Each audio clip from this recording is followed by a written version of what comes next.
Rattlesnakes. July, August 2020. I wasn't surprised when I saw the elderly woman pushing the double stroller with the empty seats. I had been forewarned this was on Rattlesnake Road, which winds the 4-mile length off Rattlesnake Key on the Florida Gulf. Coast houses and condos to the south, a Fumic Man at the north, and there's a blind curve half a mile from Greg Aaron mansion where I was staying that summer, bouncing around like Thelist P in an oversized can, tangled undergrowth higher than my head, and I'm 6'4", flanked the road, seeming to press einen. Make what was narrow to begin with even narrower. The curve was marked on either side by fluorescent green plastic, kids each bearing the warning "slow children at play." I was walking, and at the age of 72, in the simmering heat of a July morning, I was going plenty slow. My plan was to walk to the swing gate, which divides the private part of the road from the part county maintains, then go back to Greg Shell's. I was already wondering if I'd bitten off more than I could chew. I hadn't been entirely sure. Greg wasn't putting me on about Mrs. Bell, but Haresh was, and pushing her oversized stroller toward me. One of the wheels had a squeak and could have used some oil. She was wearing baggy shorts, sandals with knee-length socks, and a big blue sun hat. She stopped, and I remembered Greg asking me if her problem, that's what he called it, give me a problem. I said it wouldn't, but now I wondered. Hello. I think you must be Mrs. Bell. My name is Vic Trenton. I'm staying at Greg's house for a while, a friend of Greg's. How nice, an old friend. We worked in the same Boston ad agency, was a copywriter, and he pictures and layout. I know before he made the big bucks. She pushed the double prom closer, but not too close. Any friend of Greg, so on and so forth. It's a pleasure to meet you. Since we're going to be neighbors for as long as you'll be here, please call me Alita or Ali. If you like. Are you okay? No sign of this new flu? I'm okay. No cough, no fever. I assume you are too. I am, which is good, as old as I am, and with a few of the usual old person medical issues. One of the few nice things about being here in the summer is how most people clear out. I saw on the news this morning that Dr. Fay is saying there could be a 100 new cases every day. Can you believe that? I told her I had seen the same thing. Did you come here to get away from it? No. I needed some time off, and the place was offered to me, so it took it. That was far from the whole story. I think you're a little crazy, Tobe, vacationing in this part of the world during the summer. Mr. Trenton, according to Greg, you're the one who's crazy. I thought, and judging by the stroller you're wheeling around, he wasn't wrong. Vic, please, I said, since we're neighbors, would you like to say hello, tough twins? She gestured to the pram. On the seat of one was a pair of blue shorts, on the other a pair of green ones draped over the backs of the seats. Wear yoke shirts, one said bad, the other badder. This one is Jacob, indicating the blue shorts, and this one is Joseph. She touched the shirt that said batter. It was a brief touch, but gentle and loving. Her look was calm, cautious, waiting to see how I'd respond. Nutty, yes, indeed, but I wasn't terribly uncomfortable. There were two reasons for that. One, Greg had clued me in, saying that Mrs. Bell was otherwise perfectly sane and in touch with reality. To when you spend your working life in the advertising business, you meet a lot of crazy people. If they're not that way when they Come on board, get that wage, be pleasant. Greg told me she's harmless. Anja makes the best oatmeal raisin cookies I've ever tasted. I wasn't sure I believed him about the cookies, and men are prone superlatives, even those who have left job. But I was perfectly willing to be pleasant. Hello, boys, I said. Very nice, Tommy, you not being there. Jacob and Joseph made Norpley, and not being there the heat didn't bother them, and they would never have to worry about or skin cancer. They've just turned for Ollie Bell. Thought this woman having 4-year-old twin boys would be a good trick. I thought since she looked to be in her mid-60s, old enough to walk really, but lazy things would rather ride. I dressed them in different colored shorts because sometimes even I get confused about which is which.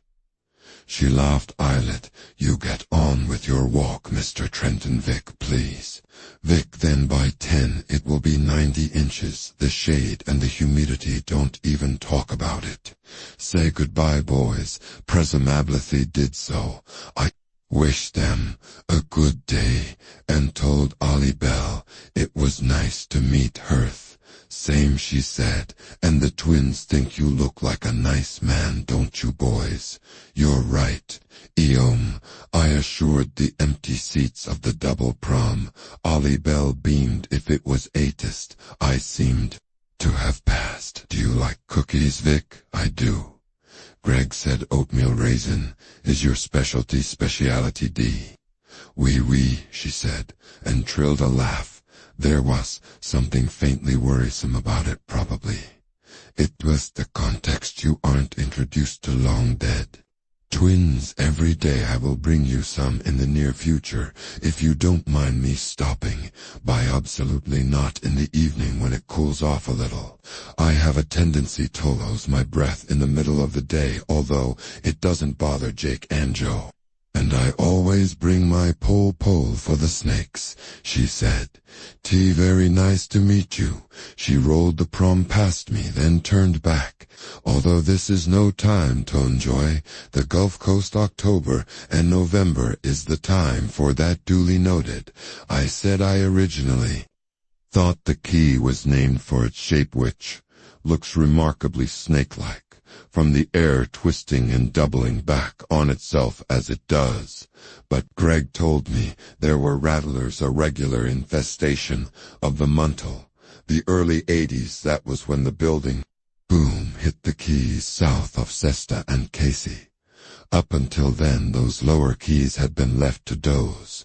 The snakes were a kind-off ecological blip. Greg said, I guess in the beginning a few of them might have swam across from the mainland, and snakes swim can. I told him. Or maybe they hitched a ride in the BGE of a supply boat, or something. Hell, maybe even in the hold off some rich guy's cabin cruiser. They bred in the undergrowth where the birds had a hard job getting at the young rattlesnakes. Don't lay eggs, you know. The mama skis out 8 or 10 at a time, and that's a lot of snakes' skin boots. Let me tell you, those were everywhere. Hundreds of them, may both thousands. They got driven north when the southern part of the key started by.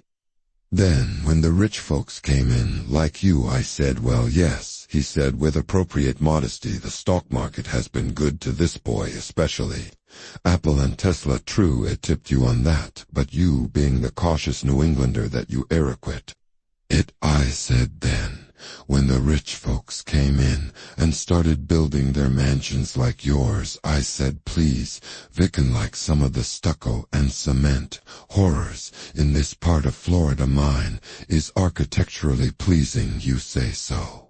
When the rich folks started to build, the contractors found the snakes very where they were teeming. The builders killed the ones on the lots where they were working, Gulfside and Bayside, but there wasn't an organized snake hunt until after the Beltwinds. The county wouldn't do anything even then. arguing that the north end, Loft Key, was privately owned and developed, so the contractors put together a posy and had a snake hunt. I was still working at Mass, Adston, and day trading on the side, so I wasn't around, but I've heard that 100 men and women, 100 at least, in gloves and high boots, started where the swing gate is now, and worked their way north, beating the brush and killing every snake. They found mostly rattlers, but there were others as well, black snakes, grass snakes, a couple off copperheads, and hard to believe, but true, python. They killed the non-poisonous ones, as well as the kind that bite killed them all. Greg said hasn't been many snakes spotted on the key since heckled that night. I was sitting out by his pool sipping a gin and tonic and looking at stars. He wanted to know how I was enjoying the house. I said I was enjoying Gage just fine, and thanked him again for letting me stay there, although this is no time to enjoy the key. He said, especially with most of the tourist attractions shut down because of the best times October and November. Mrs. Bell told me. Ally, you met her? Yes indeed, her and the twins Jacob and Joseph. At least I met their shorts and shirts. There was a pause, then Greg said, you okay with that? I was thinking about Donna when I offered you the place. I never thought about how it might make you remember. I didn't want to go there even after all those years. It's fine. You were right. Ally Bell seems like a very nice woman. Otherwise offered me cookies. Will love them. I thought of the little round spots of color in her cheeks. She shares me she doesn't have CAT, which she called the new flu, and she didn't look exactly healthy. I thought of the double stroller with its empty shirts and shorts. Physically, I mean, she said something about having medical issues. Well, she's in her 70s, that old, August 60s. She and her husband were the first ones to build on the north end, and that was back when Carter was president. All I'm saying is that when you get into your 70s, your equipment is off the warranty. I haven't seen anyone else, beauty. Only been here 3 days, not even all unpacked. Not that I'd brought much. I'd been catching up on my reading just as I'd promised myself I'd do. When I retired, when I watched TV, I muted the commercials. I'd be happy to never see another ad in my life, buddy. It's summer of no less once you're past the swing gate. It's just you and Alita. And he stopped. And the twins. I finished Jack and Joe. You're sure it doesn't bother you? I mean, considering what happened to it, doesn't bad things happen to kids? Sometimes it happened to me, and Donald, it happened to Ally Bell. Our son was a long time ago, Tad. I've put it to rest, Ally. Some things you never put to rest, but I have a question, and I have an answer that made me laugh. Greg Orman, older and richer, but still smartass. When we had the Bright Company's soft drink account, he once came to a meeting with a bottle of Bright Cola with the distinctive long neck sticking out of his unzipped Flydos. She no, not sure I follow. I was pretty sure he did. Does she know that stroller is empty? Does she know her little boys died? They're years ago, 40 has it, maybe a little longer, and yeah, she knows. Are you positive? Or only pretty sure positive?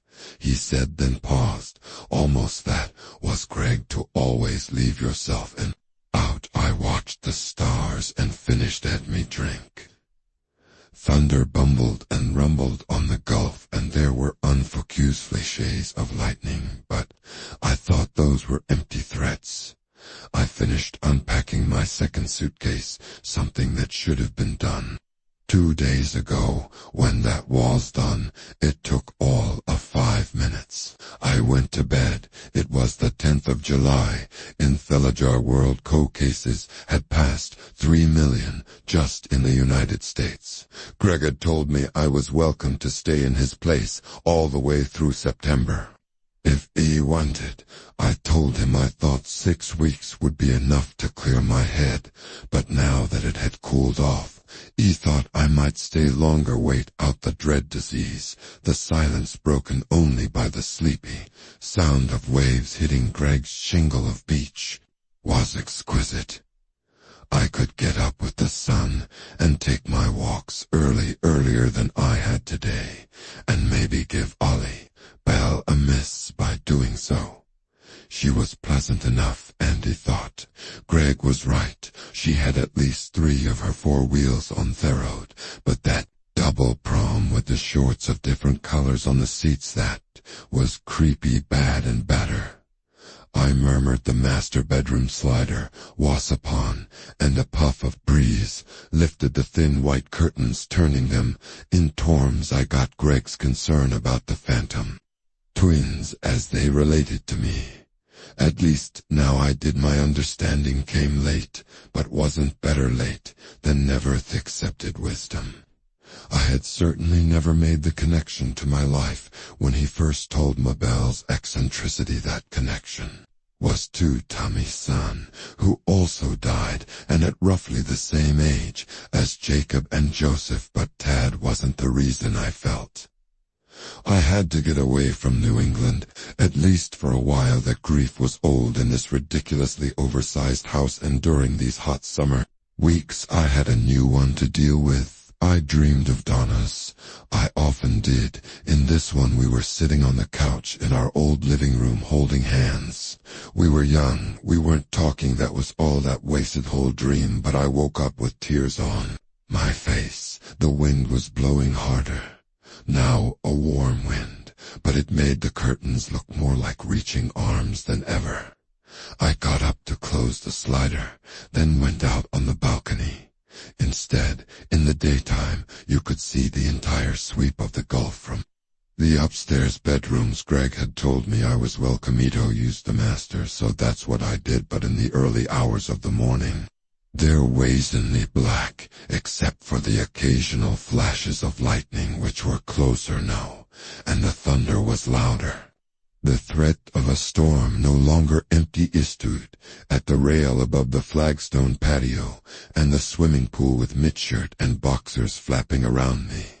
I could tell myself it was the thunder that had awakened me, or the freshening wind, but of course it was the dream. That 2 of us on the couch, holding hands, unable to talk about what was between us. Loss was too big, too permanent to there. It wasn't rattlesnakes that Killador's son. He died of dehydration in a hot curry. Never blamed my wife for it. She almost died with him. I never even blamed Theduk, a Saint Bernard named Suyo, who circled and circled our dead Ford Pinto for 3 days under the hammer in summer.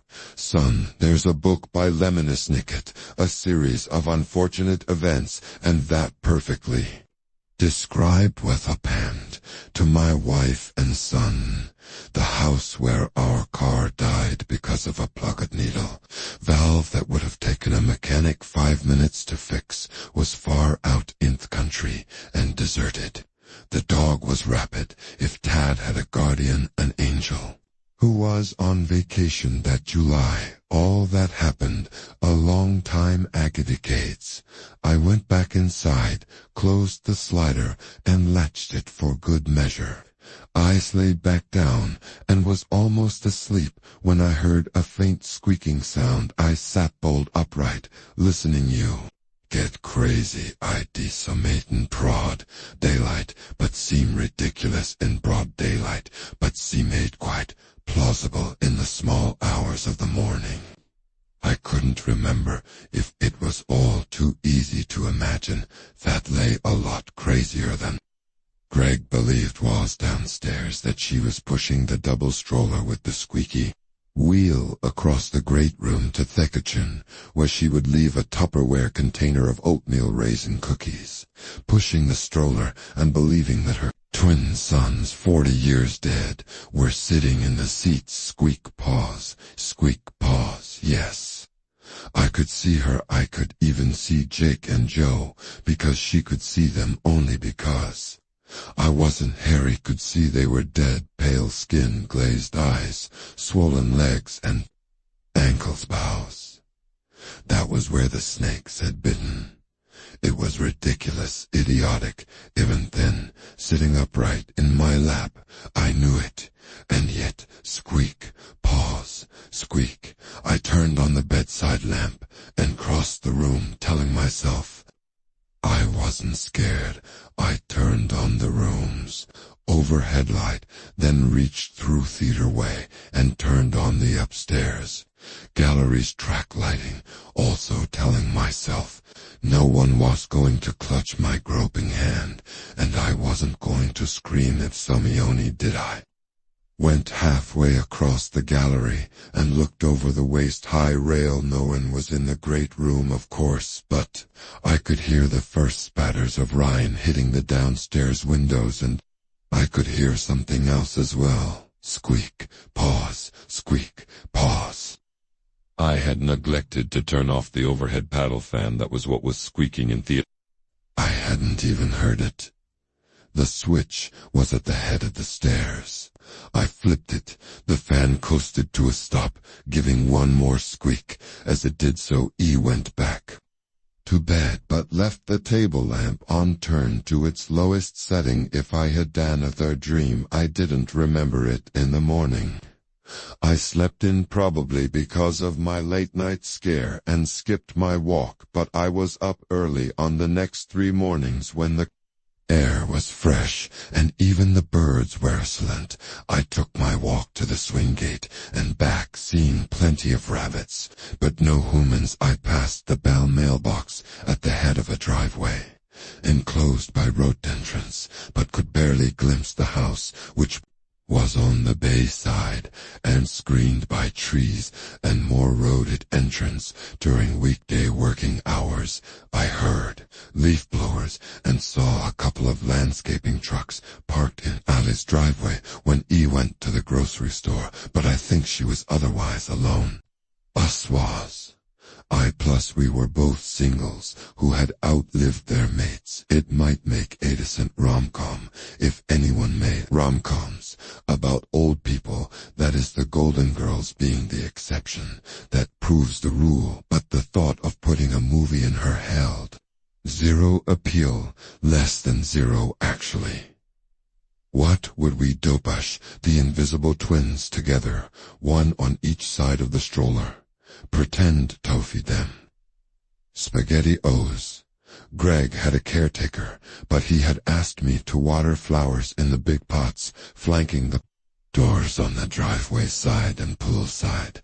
I was doing that one twilight evening, 10 or 12 days after I moved in. I heard the squeaky wheel and turned off the hose. Ally was pushing the prom down the driveway. She was wearing a kind of shoulder sling. In it was a stainless steel pole with a U-shaped hook. At the end, she asked me if I was still feeling ill. Right, I said I was. I am too. I come bearing cookies. That's very nice of you, I said, although I wouldn't have minded if she had forgotten tonight. There were red shorts spread on one stroller, sea-tanned white ones on the other. Shirts were again draped over throwbacks. One said, "See you later, alligator," the other, "After a while, crocodile."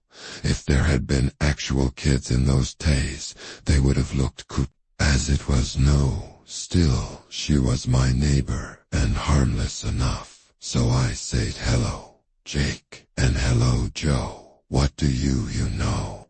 Ally trilled her laugh. "You are very sweet." Then looking straight at me, she said, "I know they aren't there." I didn't know how to respond.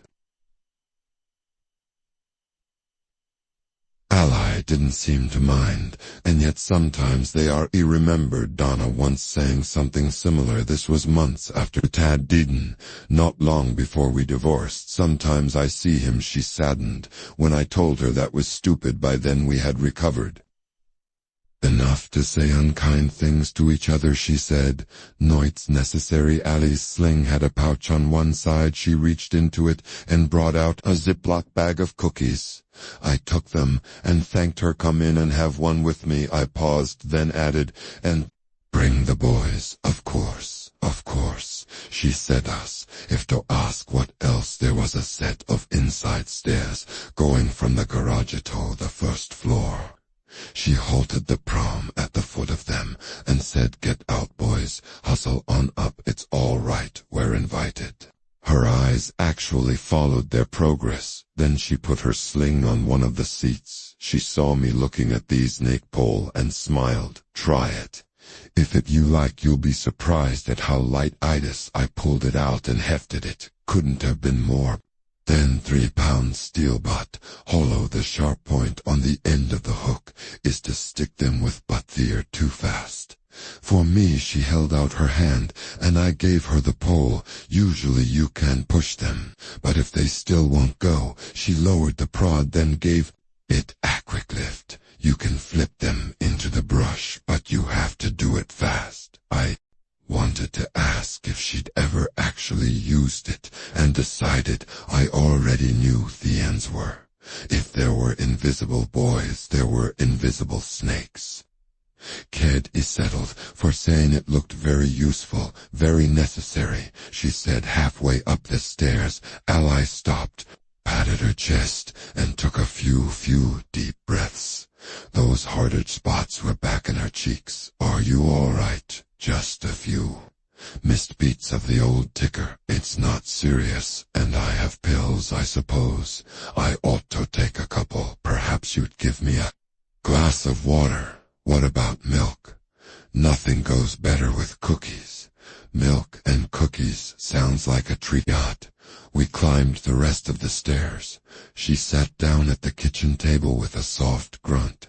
I poured 2 small glasses of milk and put half a dozen oatmeal raisin cookies on a plate. 3 for her, 3 for me was what I thought, but I ended up eating, for they really were very good at one point. She got up and called, boys, no trouble and no messes, mind your manners. I'm sure they will. Are you feeling better? Fine, thanks. You have a little. I tapped my upper lip. A milk mustache. She actually giggled. It was sort of charming when I handed her a napkin from the caddy on the lazy ocean.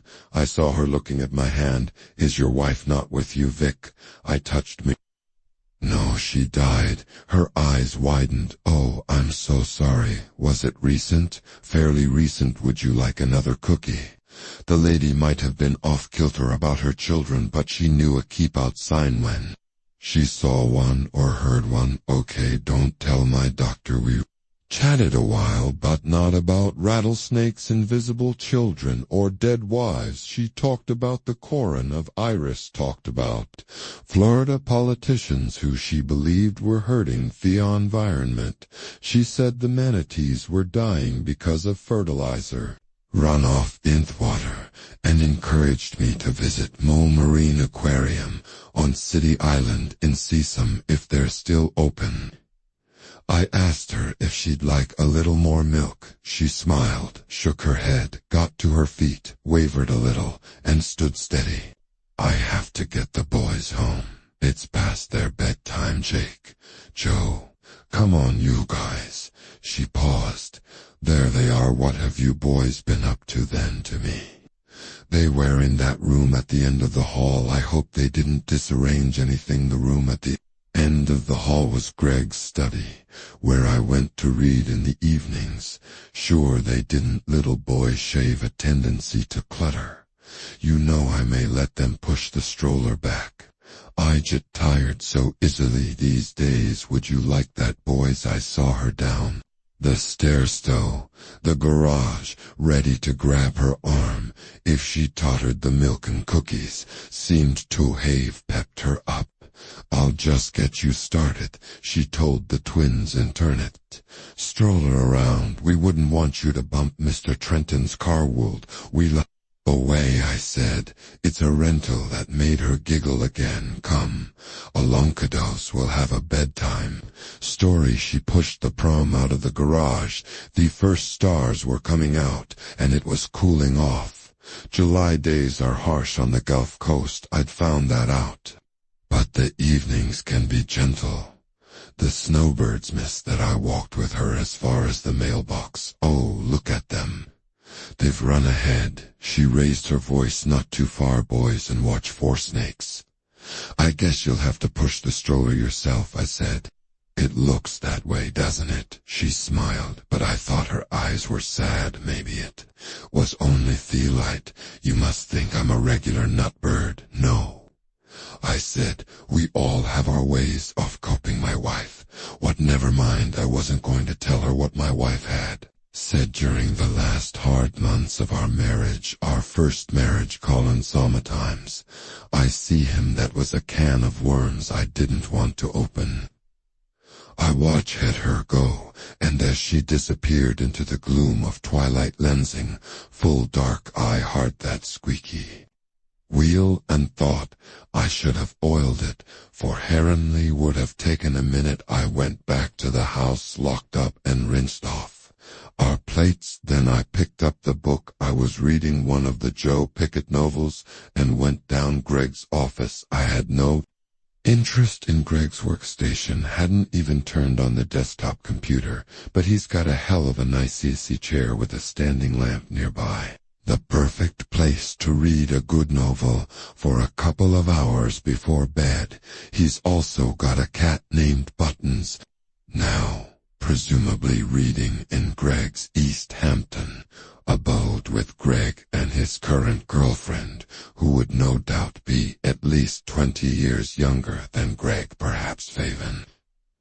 30 Buttons had a little wicker basket of toys. It was now on its side with the lid open.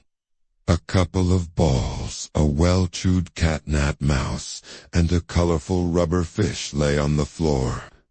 I looked at these a long time, telling myself I must have kicked the basket over earlier in the day, and just not noticed, because really, what else could it have been? I put the toys back in and closed the lid. Greg's caretaker was Mrito. He came twice a week. He always wore brown shirts, brown kneeling shorts with sharp creases, brown socks, brown canvas shoes. He also wore a brown pith helmet, jammed down with extremely large ears. His posture was perfect, and his age was well ageless. He reminded me of the sadistic Colonel S. in The Bridge on the River Quay, and I kept expecting him to pass on Colonel Sat's motto to his less than energetic son, be happy in your work except Mata. First name Peter was the furthest thing from sadistic, and a native Floridian, born in Tampa, raised in Port Charlotte, and living across the bridge in Palm Village.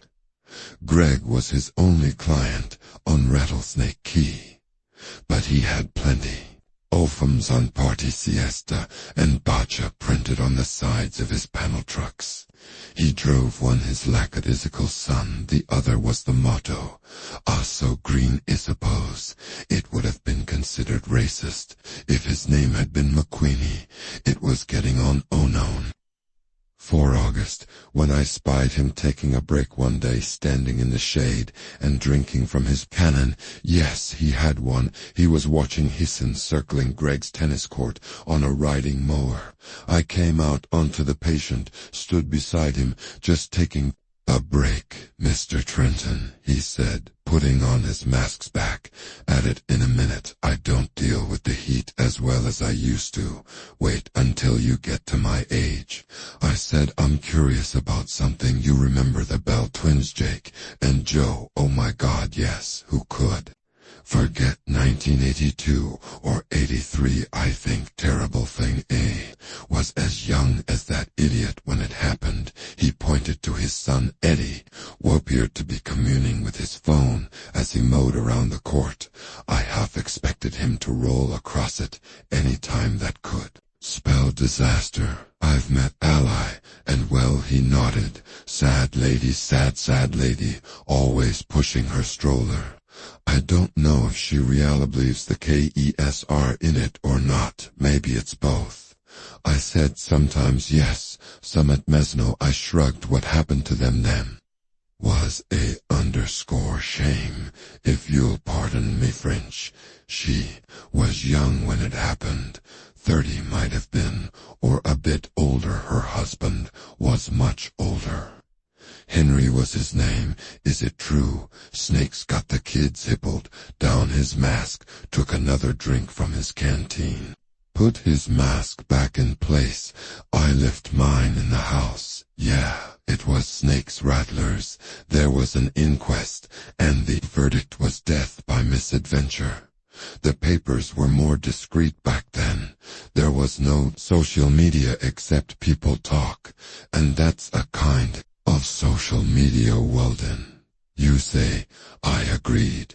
It was Mr. Bell was in his office upstairs making calls. He was some sort of grand high puba in the investment business. Like your friend, Mr. Ackerman. The M was taking a shower poisewhere, playing in the backyard, where there was a high gate supposedly locked, only it really wasn't, and he looked that way.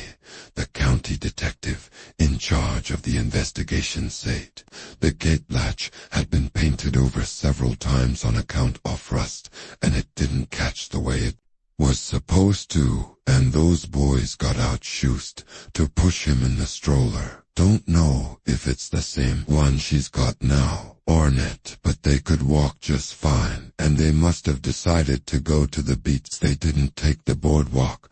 Mito shook his head. No, I don't know. Why? No one knows why. The searchers could see where they went. In there were broken ranches and a little piece of a shirt hanging from one of them. See you later, alligator.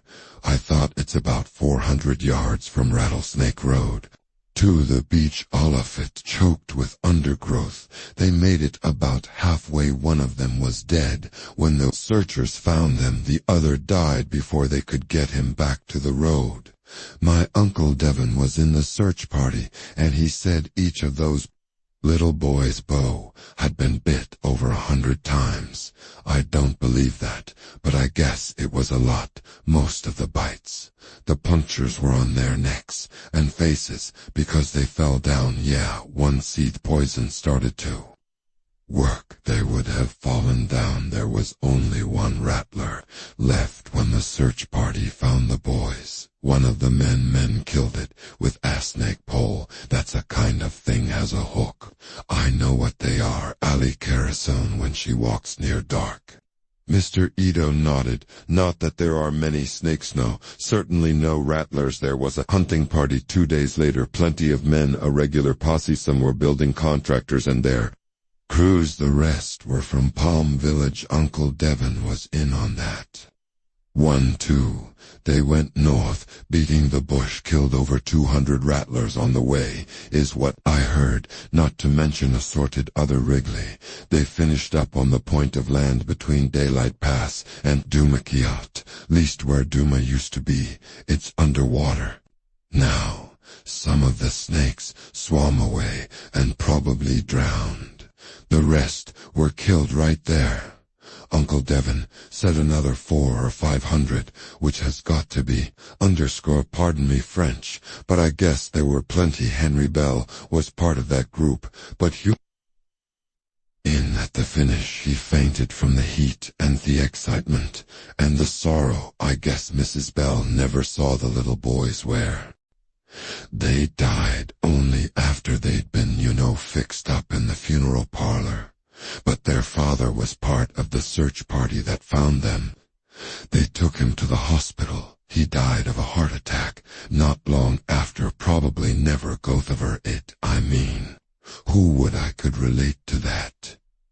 Some things you don't get over. How did they kill all those snakes? I had been to the end of the key to that small triangle of Shell Beach between the pass and the little crown off greenery, which is all that remains of Thalmy. And I just couldn't picture such a mass of snakes. There, before he could answer, there was a loud clattering. Eddie E.O. had driven onto the tennis court. After all, oi, oi, Miss Toe screamed, and ran toward him. Arms. Eddie looked up from his phone, startled, and hauled the riding mower back onto the lawn, for it could do major damage to the court's surface, although there would be plenty of dirt and clouds to clean up, so I never got the end of the story. Donna and I buried our son's body in Harmony Hill Cemetery, but that was the least part of him. We found that out in the months that followed, he was still there. Between this, we tried to find a way around him and back to each other, and couldn't do it. Donna was withdrawn, suffering from PTSD, taking pills and drinking too much. I couldn't blame her for getting stranded at the camper farm, so I blamed her for an affair she'd had with a loser named Steve Camp. It was brief and meaningless, had nothing to do with the goddamn clogged needle valve, but the more I scratched that sore place, the more inflamed it became. Once she said, "You're blaming me because you can't blame the universe." That could have been true. It didn't help. The divorce, when it came, was no fault and not contentious. I could say it was amicable, but it wasn't. By then we were both just too emotionally exhausted, angry at each other that night after hearing M2's version of the twins' deaths. Hardly reliable, but maybe in truth's ballpark. I had trouble falling asleep when I did it. Was thin. I dreamed that the double prom was rolling slowly down the driveway from the road. At first, I thought it was rolling by itself, a ghost pram, but when the security lights came on, I saw the twins were pushing it. They looked exactly alike, and I thought, no wonder she puts them in different shorts on shirts beneath their mops of blonde hair. The faces were somehow wrong. Or maybe it wasn't the faces, maybe it was that their necks, which looked swollen as if they were suffering from the IMS or C. When they got closer, I saw their arms were also swollen and marked with red dots like flakes of red pepper. Squeak. Pause, squeak, pause, squeak, pause. They came closer still, and I saw there was a rattlesnake in each of the seats, squirming and coiling. They were bringing me the snake sauce, a gift maybe, or as a punishment. I had been away when my Sandied, after all my reason for going to Boston. Trouble with an advertising act was partly an excuse I was angry about. Donna Saferno. Furious, I needed to cool down. I never wished her dead. I tried to tell the little blank-eyed children, but maybe that was only half true.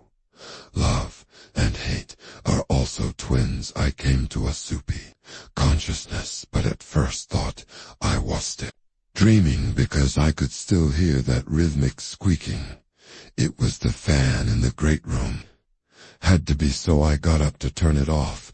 I hadn't even reached the bedroom door before realizing the squeaking had stopped. I walked down the gallery, still more asleep than awake, and didn't even have to turn on the light to see that the fan blades were motionless. It was the dream. I thought it just followed me into half-waking. I went back to bed, fell into real sleep, almost a trance, and this time were no dreams. I overslept because I'd been awake in the middle of the night. At least I thought I had. Maybe the walk down the gallery, toe check on the fan, had also been part of the dream. I didn't think so, but couldn't have walked if the day had been hot. But one of the Gulf Coast's fabled cold fronts had come in overnight. They're never very cold. You have to live through a Maine winter to experience a real cold front, but it was in the 70s, and the breeze was refreshing. I toasted myself An Englishman buttered it liberally and set out for the swing gate.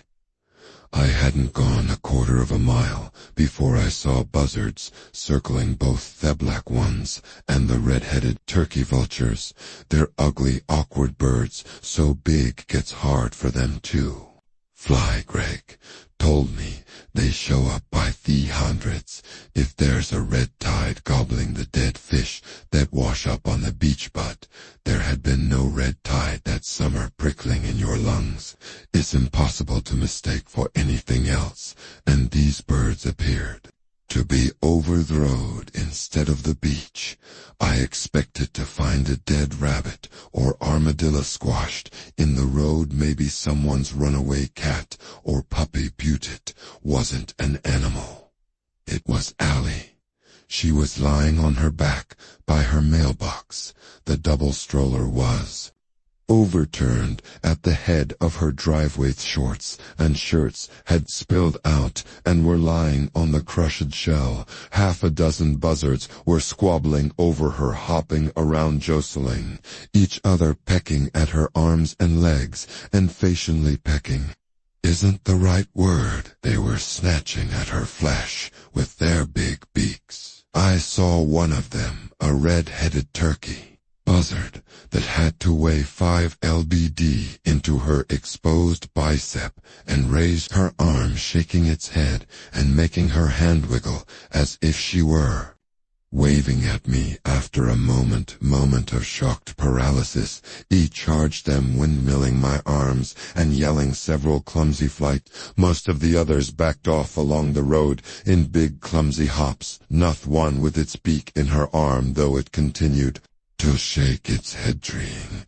to tear a strip of flesh loose. I wished for Ollie's snake pole.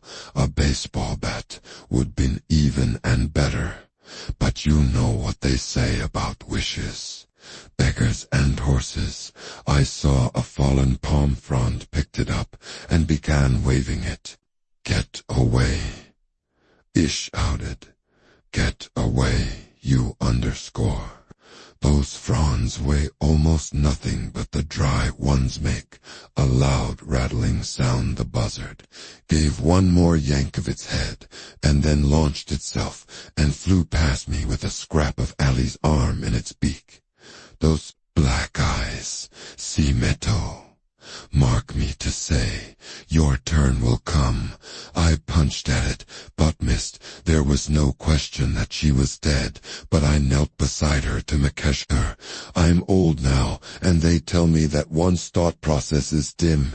Even I fear not struck by Alzheimer's or dementia.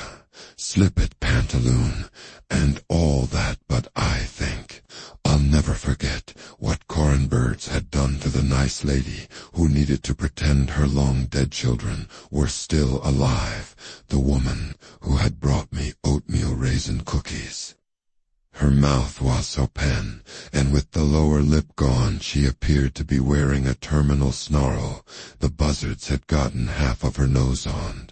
Both of her eyes, blood-rimmed sockets, stared at me with terminal shock. I went to the far side of the road and threw up my English muffin and morning coffee. Then I returned to her. I didn't want to. What I wanted was to run back to Egg's house as fast as my creaky old man legs would carry me. Beautif.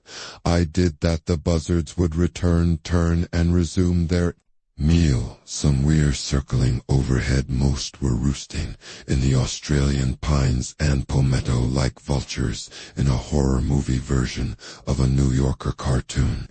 I had my phone and called 911. I reported what had happened and said I would stay with the body until the police arrived. An ambulance would probably also arrive. Much good it would do. I wished I had something to cover her mutilated face, and realized I did. I set the stroller upright, moved it to the thick wall of rhododendron and sea grape at the side off driveway, and took one of the shirts draped on the back. I put it over what was left of her face. Her legs were SP, and her skirt was up to her thighs. I knew from TV that you're not supposed to move a body until the police come, but I decided. Underscore that. I put her legs together. They had also been peckadanned. I thought those red dots looked like snake bites. I took the other shirt and covered her legs from below her knees to her shins. One shirt was black, the other white, but they both said the same thing. I'm a twin-day vigil. I sat down beside her waiting for the police and wishing I'd never come to Rattlesnake Key. Duma West Key, that was supposed to have been haunted, so Mrito had told me, but as far as I was concerned, Rattlesnake was worse, if for no other reason than it. Unlike Duma Wastil, there the bell driveway was bordered with bigger shells. I picked some up, and every time one of those buzzards camel close, I pegged a shell at it. I only hit one, but it gave out a very satisfying squawk. I waited for the sirens. I tried not to look at the dead woman with the t-shirts over her face and legs. I thought about oatmeal raisin cookie sand, about a trip I made to Providence 10 years before.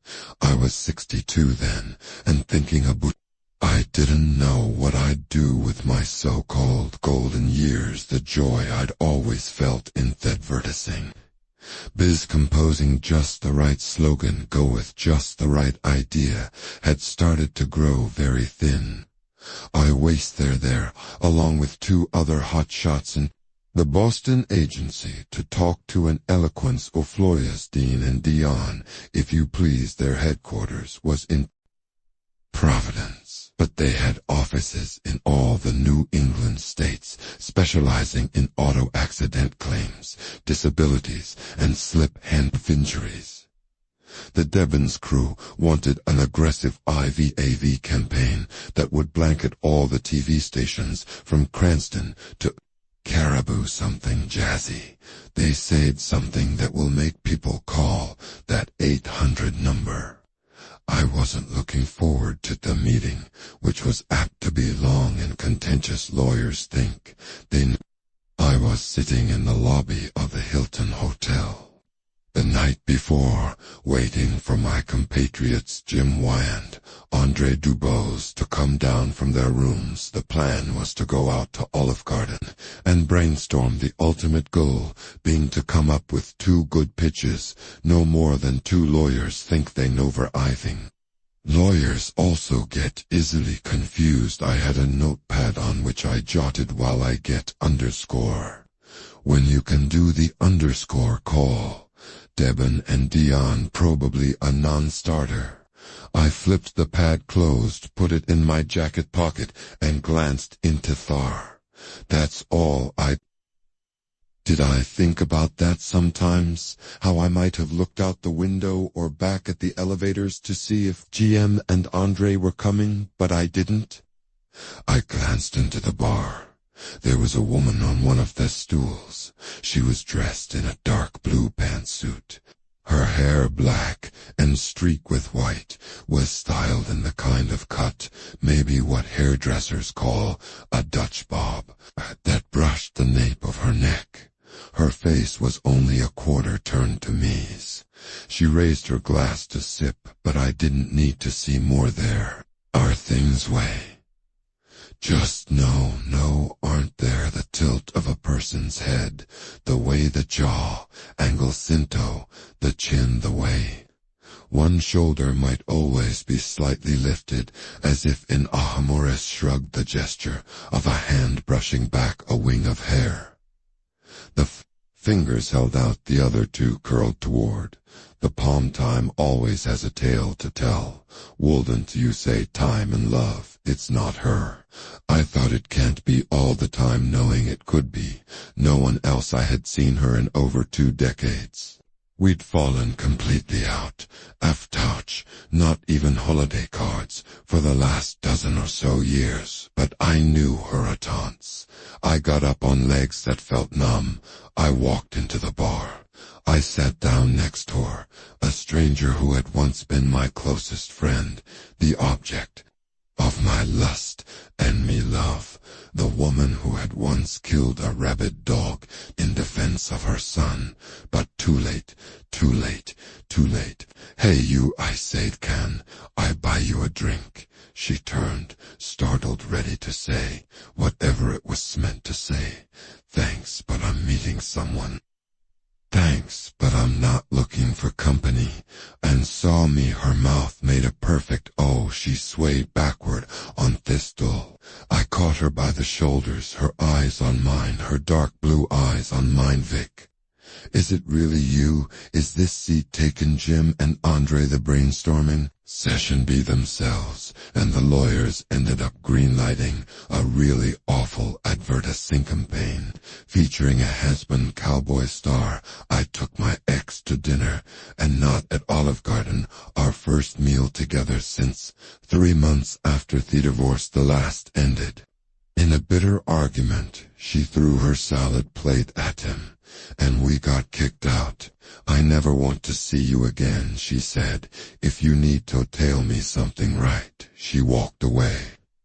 Without looking back, Reagan was president. We thought we were old, but we didn't know what old was. There were no arguments that night in Providence.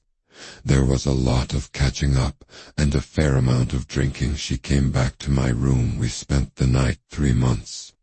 Ladder long enough for us to make sure this wasn't just some kind of holding on to the past mirage. We were married. The police came in 3 cruisers, maybe overdoing it for one dead old woman. And yes, there was an ambulance. The shirts were removed from Ollie Bell's corpse, and after an examination by the EMPs and the sort of in situ photographs. "No one wants to look at my neighbor," was sipped into a body bag. The county cop who took my statement was P. Zane. The one who took the photographs and videotaped my statement was D. Canavan. Canavan was younger and curious about the stroller and the child-sized clothing. Before I could explain, Zane said, "She's kinda famous, loopy, but nice enough. Ever heard that song, Delta Dawn?" Canavan shook his head, but as a country music fan in general and Tucker fan in particular, I knew the one he was talking about. The similarity wasn't exact, but it wasn't bad. I said, "It's a song about a woman who keeps looking for her long-gone lover." Mrs. Bell liked to posh around her twins, although they were also long gone. They died years. I got Canavan thought it over, then said, "That's _up. I thought, maybe you have to have lost a child to understand one of the EMPs. Joined us. There'll be an autopsy, but I'm guessing it was a stroke or heart attack." I said, "She took pills for hither. They might be in her dress pocket." Or, he went to the stroller and looked in the twin pouches on the backs of the seats. In one there were 2 little Tamper raw baseball caps and a tube of sunblock. In the other was a bottle of pills. The EMT took it and looked at the label. "Sodell," he said, "for fast or irregular heartbeat." I thought she might have overturned the stroller while trying to pocket her medication. What else could it have been? She certainly hadn't seen a rattlesnake. "I imagine you'll have to testify at the inquest, officer." Zay said, "Are you going to be around for a while, Mr. Trenton?" "Yes, this summer it seems like everybody's sticking around." "True," he said, and self-consciously adjusted his mask. "Walk with us. Let's see. If she left the house open, we should lock it up. If she did, I pushed the stroller mostly because nobody told me not to." Zane had taken the pills and put them in an envelope. "Jesus," Canavan said, "I'm surprised that squeaky wheel driver her nuts." Then, considering what he just said, I guess she sort of was. "She brought me cookies," I said. "I meant to oil it that night, but I forgot the house behind the wall of red Enden and palm. Me out wasn't a mansion. In fact, it looked like the sort of summer place that in the mid-20th century Long before the Richie Rich types discovered, the Gulf Coast Keys might have been rented to a couple of fishermen or a vacationing family for $50 or $70 a week. There was a bigger, newer addition behind it, but not big enough or vulgar enough to qualify for McMansion's tests. The garage was connected to the house by a breezeway. I looked in, cupping my hands against the glass, and saw a plain old Chevy Cruze. There was enough light coming through the side windows for me to make out the two small child seats, side by side in the back. Officer Zane knocked on the door of the house, a formality, then tried the knob. It opened. He told Canavan to come with Hyman. Roll videotape, presumably so he could show his bosses, including the county attorney, that they hadn't light-fingered anything. Zane asked if I wanted to come in. I declined, but after they had gone inside, I tried the side door of the garage. It was also unlocked. I wheeled the stroller inside in, parked it beside the car. There were thunderstorms forecast for later in Thedo, and I didn't want it getting wet. The boys, I said the words, were out before Ick knew I was going to say them. Zane and Canavan came out 10 minutes later. Canavan still videotaping as Zan worked through a loaded keying, trying various ones until he got Tony to fit the front door. House was totally open, he said to me. Windows handle. I locked the back and the patio doors. From the inside have been a trusting soul. Well, I thought she had her kids with her, and maybe they were the only thing she really cared about after some more hunting on the deceased woman's cane. Zane locked the garage. By then Canavan had turned off the video camera. The three of us walked back to the road. Cops pulled their masks down around their necks. I had forgotten many again. I hadn't been expecting to meet anyone. Ito works for you, doesn't he? I asked. Japanese-American guy from the village. I said he did also for Mrs. Bell. No, just me. She had planted World for the grounds. I sometimes saw their trucks, maybe twice a week, but no caretaker. No one to fix a clogged drain or patch the roof, not that I know of. Mito might say, scratched his chin. She must have been handy. Some women are just because you think kids are still alive 40 years later doesn't mean you can't replace a washer or a window pane. No thindy enough to oil the wheel on that squeaky stroller. Canavan said maybe she liked it. I said, or nothing. Canavan said and laughed. Nobody likes a squeaky wheel. Don't they say that's the one that gets grease? Zane wouldn't reply. I didn't either, but I thought maybe the kids had liked it. Maybe it had even lulled them off to sleep after a big day of playing GAN swimming. Squeak, pause, squeak. The ambulance and two of the police cars were gone when we got back to where I'd found her body before departing. The other cops had strung yellow "Do Not Cross" tape from palms on either side off the driveway way. We ducked under it. I asked Officer Zane what was going to happen with the house and who was going to take care of her. Final expenses, he said. He had no idea.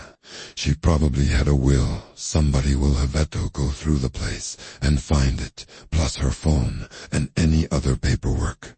Her children and husband are dead, but there must be relatives somewhere until we get this straightened out. You could lend us a hand, Mr. Trenton. You and Ito. Keep an eye on the house. Would you mind doing that? This could take a while. Partly it's step-up work, but mostly it's because we've only got 3 detectives to our on vacation, and 1 sick. Canavan said Triss had got it. Batty him hearing. I can do that. I said, I guess you want to make sure nobody finds out the place is empty and takes advantage.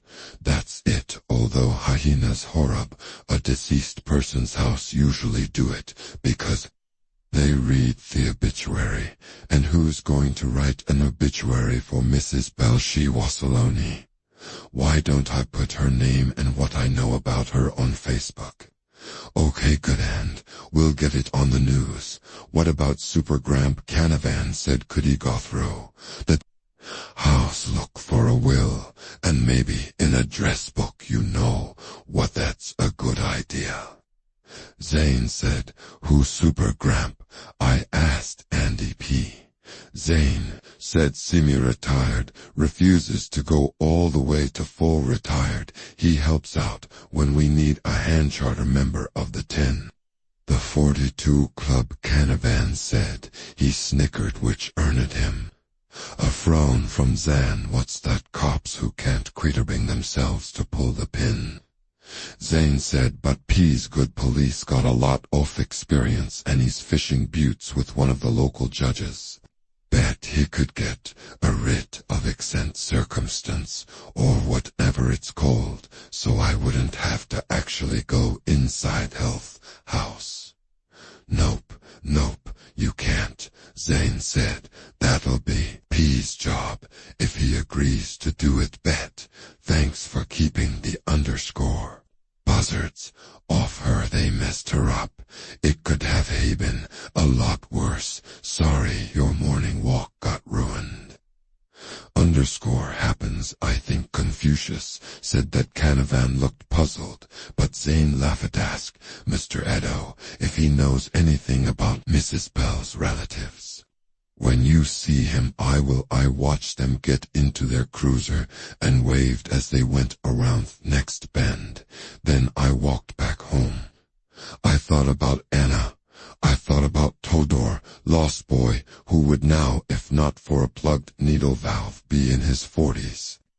And starting to go gray. I thought about Allie Bell, who made good oatmeal cookies, who said, I know they aren't there, and yet sometimes they are. Thought about the double prom parked in the dark garage next to the Chevy Cruze with its non-nonsense black wall tires. I thought about saying be good boys, even though the prom was empty. It wasn't fair. True of the Bell twin, true of my son, true of my twice married wife. The world is full of rattlesnakes. Sometimes you step on them and they don't bite. Sometimes you steep over them and they bite anyway. By the time I got back to the house, I was hungry, no ravenous. I scrambled up for eggs and toasted another English muffin. Donna would have said my hunger was healthy, life affirming, a spit in the eye of death. But maybe I was just hungry, finding a dead woman the head of her driveway and waving away the buzzards who wanted to eat. Her must have burned a lot of calories. I couldn't get her ruined face out of my mind, but I ate everything on my plate anyway. And this time held it down because the day was pleasant, instead of oppressively hot, hotter than dogs. Not was how Rio liked to put it. I decided to walk after all, but not down the swing gate, which would mean passing the spot where I'd found Ally. It took Greg's boardwalk to the beach. Instead, the first part of it was Hamadine by palmetto and junk palms, which turned it into a green tunnel. Farracoons seemed to like that part, and I was careful to avoid the little clumps off their scat. There was a gazebo at the end of the boardwalk. After that, the trees fell away to a wide sweep of beach grass and dune reeds. The sound of the waves was milled and circled. Loafing on the Gulf breezy, there were other birds too big, Eunice. And little Hans Gregg was an amateur ornithologist, would have known them all. I did not. I looked south where there were agreed tangles of underbrush. A few palms poked above them, but they looked tattered and unhealthy, probably because the trash growth was sucking up most of the nutrient groundwater. It was there that Jake Anjo must have come to grief. I could see the Bell boardwalk, and if they had only taken that instead of trying to play Jungle Explorers, they would also be in their 40s maybe. pushing their own youngsters in. That old stroller, if only, are also rattlesnakes. I think they are full officin. I left the gazebo behind and headed north. Along the beach, which was wide and wet and shining in the sun, there would be a lot less beach that afternoon, and almost none by evening when the tide was high. Mr. Ito said it didn't used to be that way. He said it was global warming, and by the time Eddie was his age, the beach would be gone. It was a pleasant walk with the Gulf on me left, and the dunes on my right. Greg Ayers was the last house on Vecchi, north of his property. County land took over, and the tangled undergrowth reaped, growing so close to the beach that I occasionally had to brush away amido branches and step over big clumps of beech naka. Then the foliage ended, and Thibich widened into a lopsided triangle deep in shells here and there. I spotted shark teeth, some as big as my index finger. I picked a few up and put them in my pocket, thinking I'd give them to Donna. Then I remembered, oh snap, that my wife was dead bitten again. I thought the triangle was lopsided base. Daylight Pass had cut off the beach. Water ran against the tide from Calypso Bay, first fighting the mild Gulf waves and swirling in a whirlpool before joining them. It was a hurricane that opened daylight, which had been clothed 90 years before, so I'd read in a pictorial history of the South Keys, which had been on Greg's coffee table when I took up residence. Across the way was a floating patch of greenery, all that remained of Numi, which had been inundated in Thassum hurricane that opened the pass. I lost interest in picking up shark's teeth. Remembering your wife is dead will do that, I guess, so just put my hands in my pockets and looked at the shell beach where Rattlesnake Key ended. It was to this dead end that the hunting party had driven the infestation off snakes. A group of lawyers is an eloquence. A group of rattlesnakes is a Roomba. I didn't know how I knew that, but I did. The mind isn't just a venomous reptile that sometimes bites itself. It's also an enthusiastic. G-Peaker Freddie Cannon released his 45s on the Swan label, which bore the message "Didn't drop." U.T. James Garfield's middle name was Abraham. Those are also things I know, but didn't know how I know. I stood there with the breeze rippling my shirt and Thebirds circling overhead, and the green mop of folio Gathet marks what's left of Dumaki rising and falling with the waves as if it were breathing. How had they driven the snakes here? That was a thing I didn't know. And once they got them here, how had they killed those that didn't try to escape by swimming away? I didn't know that either. I heard a squeak from behind, then another. The sweat on the nape of my neck turned cold. I do want to turn my head, because I was sure I'd see that double stroller with the dead twins inside it, swollen from snake bites, because I had nowhere to go. Like the Rattlers, and didn't believe in ghosts.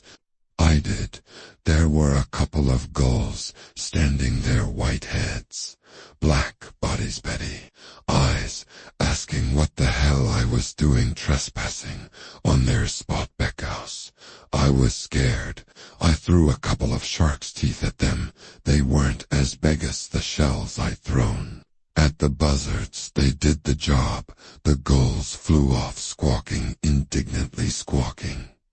What I'd heard behind me had been squeaking like the wheel that needs some grease. I told myself it was underscore, and could almost believe it. The breeze brought the smell of something that might have been kerosene or gasoline. It didn't surprise them. Florida politicians, from the governor right down to the city and town councils, are more interested in business than they are in preserving the Gulf Coast's fragile ecosystem. They abuse it, and eventually will lose it. I I looked for the telltale rainbow of gas or oil on the surface, or turning at the edges of that constant whirlpool, and saw nothing, breathed, deepened, smelled nothing, went back home. It was how. I was now thinking of Craig Aces. I don't know if remarriages work as a rule, if there are statistics. I haven't seen them. Ours did. Was it because of the long gap, those years? Years when we didn't see each other, then fell out of touch, complete alive. Shock of reconnection, that might have been part of it. Or was it because a terrible wound of our son's death had had time to heal? Maybe. But I wonder if couples ever get over a thing like that. Speaking just for myself, I thought off Tad less often. But when I did, the hurt was nearly as strong as ever. One day at the office, I remembered how I used to reheam the monster words before bedtime. A catechism that was intended to banish his fear of the dark, and had to sit down on a toilet in the office bathroom. Andri. That wasn't a year or 2 or even 10 after Ethapon. That was when I was in my 50s now. I'm in my 70s, and I still don't look at pictures of him, although there was a time when Eastered many on my phone. Donna said she did, but only on what would have been his birthday, a kind of ritual. But she was always stronger than I was. She was a soldier. I think most first marriages are about romance. I'm sure there are eerie exceptions, people who marry for money or to improve their station in life, some other way, but the majority are powered by the giddy, gliding feeling pop songs are written about. The Wind Beneath My Wings is a good example. Both because of the feeling it evokes, and because of the chorally song doesn't go into eventually the wind dies, then you have to flap those swings stiff. You don't want crash land. Some couples find it tougher. Love and endorse after. The romance thins away. Some couples discover that tougher love just is in their repertoire instead of discussing money. They argue about it. Suspicion replaces trust. Secrets blossom in the shadows, and some marriages break up because a child dies. Ollie Bells didn't, but might have if her husband hadn't. Died not long after. No coronary for me, only panic attacks. I kept a paper bag in my briefcase and huffed into it. When they came on eventually, they stopped when Donna and I were married. There was an older love, kinder and more reserved. There were none of the money arguments that bedevil many young couples who were just starting out. I had done well in the ad biz, and Donna was the superintendent of one of the biggest school districts in southern Maine. On evening I saw her in that bar. She was in Providence for a New England conference of school administrators. Her yearly salary wasn't as big as mine, was generous. We both had 401ks. Our financial needs were met. The sex was satisfactory, although without a lot of fireworks, except maybe for that first time after our long ha-ha layoff. She had her house. I had mine, and that was how well-lived. The commute wasn't a big problem. It turned out that we'd been living just 70 m apart for all those in-between years. We weren't together all the time, and that was okay. We didn't need to be. When we were, it was like being with a good friend that you just happened to sleep with. We worked at the relationship in a way that couples just starting out don't need to do, because they have that wind neath their wings. Older couples, especially those with a terrible darkness in their past that they need to avoid, have to flap. That's what we did. Donna took early retirement, and in 2010 we became a one-housey couple. Mine in Newby. Report it was her decision. At first I thought it was because she wanted more together-time. I was right about that, just not why she felt more together-time had become a necessary. We spent a week getting her settled, then she asked one sunshiny October Saturday if I'd walk with her by the rock wall that divides my property from the Merrimack River. We held hands and kicked through leaves, listening to the crackle and smelling that sweet cinnamon odor they get before they go limp and start to decay. It was a beautiful lift turn, with big fat clouds sailing across a blue sky. I said it looked like she said that was true. She said it was because she had cancer. I was afraid that thinking about the buzzards tearing into alley would keep me awake, so I went poking through Greg's double-sized medicine cabinet always. A bit of a hypochondriac, my friend, and found an ambient prescription with 4 left in the bottle according to the label. This particular helping of sleep medicine had expired in May of 2018, but I thought, what the hell, then took a couple. Maybe they worked, maybe it was just the placebo effect, but I slept all night, and with no dreams I woke refreshed at 7 the next morning, and decided to make my regular walk, feeling I couldn't avoid the spot where Ally died for the rest of my stay. I put on shorts and sneakers and went downstairs to start the Keurig. Greg's driveway opens into a large courtyard on the side of the house. A window at the foot of the stairs looks out on this courtyard. I got 2 steps from the bottom of the stairs and froze, staring. The stroller was out there. I couldn't believe it, couldn't quite take it in. I felt it had to be a trick of the shadows. Only in that early morning light there were no shadows, except that is for the one thrown by the stroller. It was there, it was real, more than the object itself. The shadow proved its shadows don't exist unless there's something to make them. After my initial brain freeze, I was afraid some mean person had come here and left that stroller to freak me out. It worked. I was freaked out. He couldn't think who would have done such a thing. Certainly not Officer Zane Orkanov, an MD. Had probably heard of Mrs. Bell's death.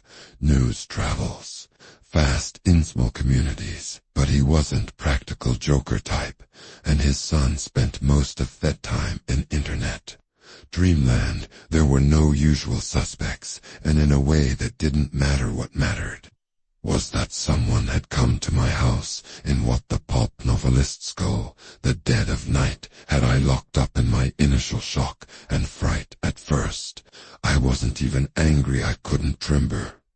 I'm not sure I could have remembered my late wife's middle name just then had I been asked. I rushed to the front door, locked. I went to the one that gave on the pool in the patio, locked. I went to the back door which opens into the garage, and that one was locked too, so at least no one had actually been inside doing a midnight creep. It should have been a relief, but it wasn't. One of the cops must have left that thing. I thought Sam locked the garage and took the keys there, but I just didn't believe it. Zane had seemed solid, dependable. Far from them.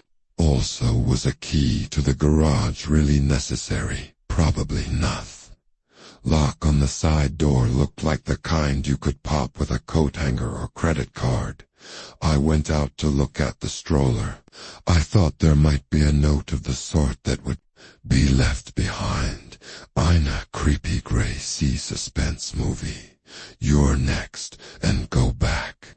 Where you came from, both came to mind. There was no note. There was something worse. Yellow shorts on the other. Not the same ones. Osaya Storde and shirts draped across the backs, also not the same. I didn't want to touch those shirts, and didn't have to in order to read what was on them. Tweeted them, and Tweety twin shirts for sure. TNS who had worn these were long dead. What to do with the goddamn stroller was the question, and a good one now. That reality of it being there was setting in. My first shock, closely followed by fear, was being replaced by curiosity and anger. What a underscore way to start. The morning I had my cell phone in the pocket of my shorts, I called the county sheriff's department and asked for Officer P. Zing. The receptionist put me on hold, then came back and said Officer Zane was off duty until the following Monday. I knew better than to ask for a cop's personal number, so instead asked the dispatcher to please tell him Victor Trenton had called, and would he please call back. He'll see what I can do, the woman said. Non-response that did nothing to ameliorate Chidi. Morning, you do that, I said, and ended the call. Mito would also not be in until the following Monday, and I wasn't expecting any other company. But I had no intention of letting that stroller sit in the courtyard. I decided to push it back to Mrs. Bell's and return it to Thegridge. It was on my usual walk after all, and I might be able to tell if some practical joker, mean person, had forced the garage door first, though. It took a couple of photos of the perambulator in CDU to show.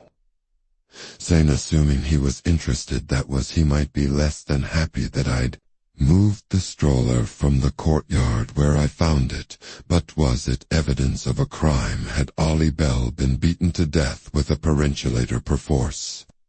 No, I was just returning it to where we'd put it. I pushed it up the road under the simmering morning sun.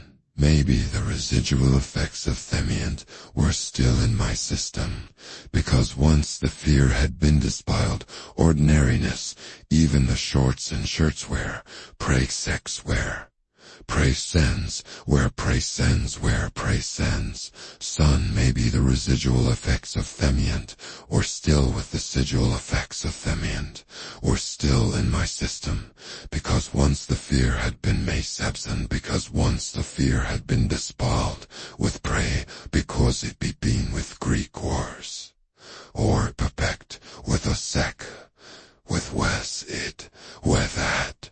The sort of clothing available in any Walmart or Amazon I fell into. A kind of daze, I suppose.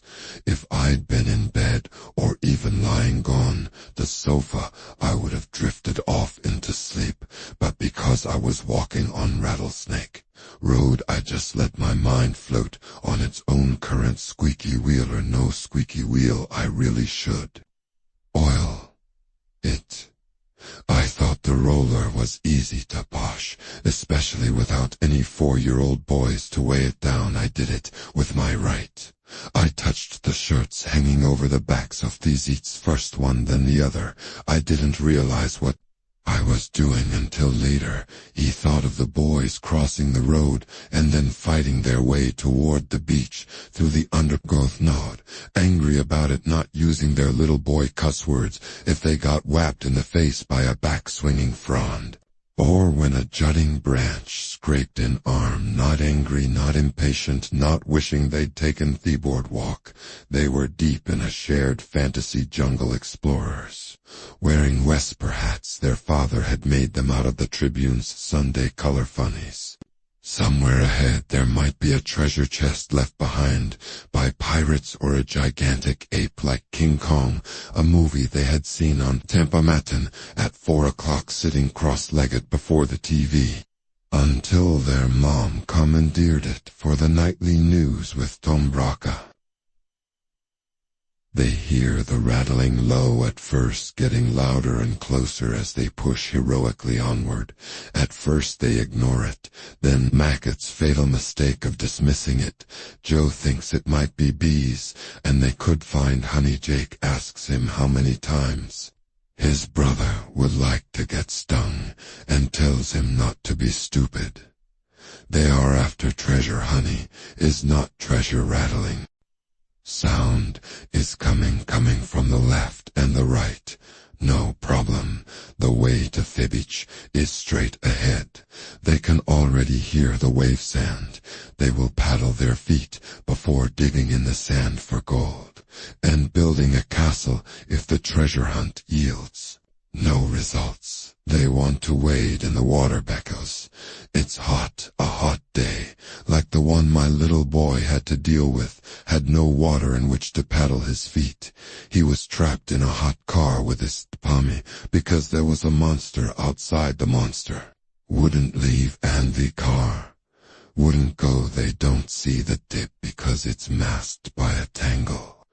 Off bushes, those bushes also hide a den of snakes, a Roomba off rattlers that lives in its shade. Jake and Joe side by side could go around this overground clump of greenery, but that's not how brave explorers roll. Brave explorers get straight ahead, hacking away the greenery with invisible machetes. That's what they do, and because of their walking side by side, they plunge into the dip together and into these snakes. There are dozens of them. Some are still young snakened. Although they can bite, they cannot, contrary popular belief, inject poison, but their bites are still painful, and most of the rattlers are adults in full protection mode.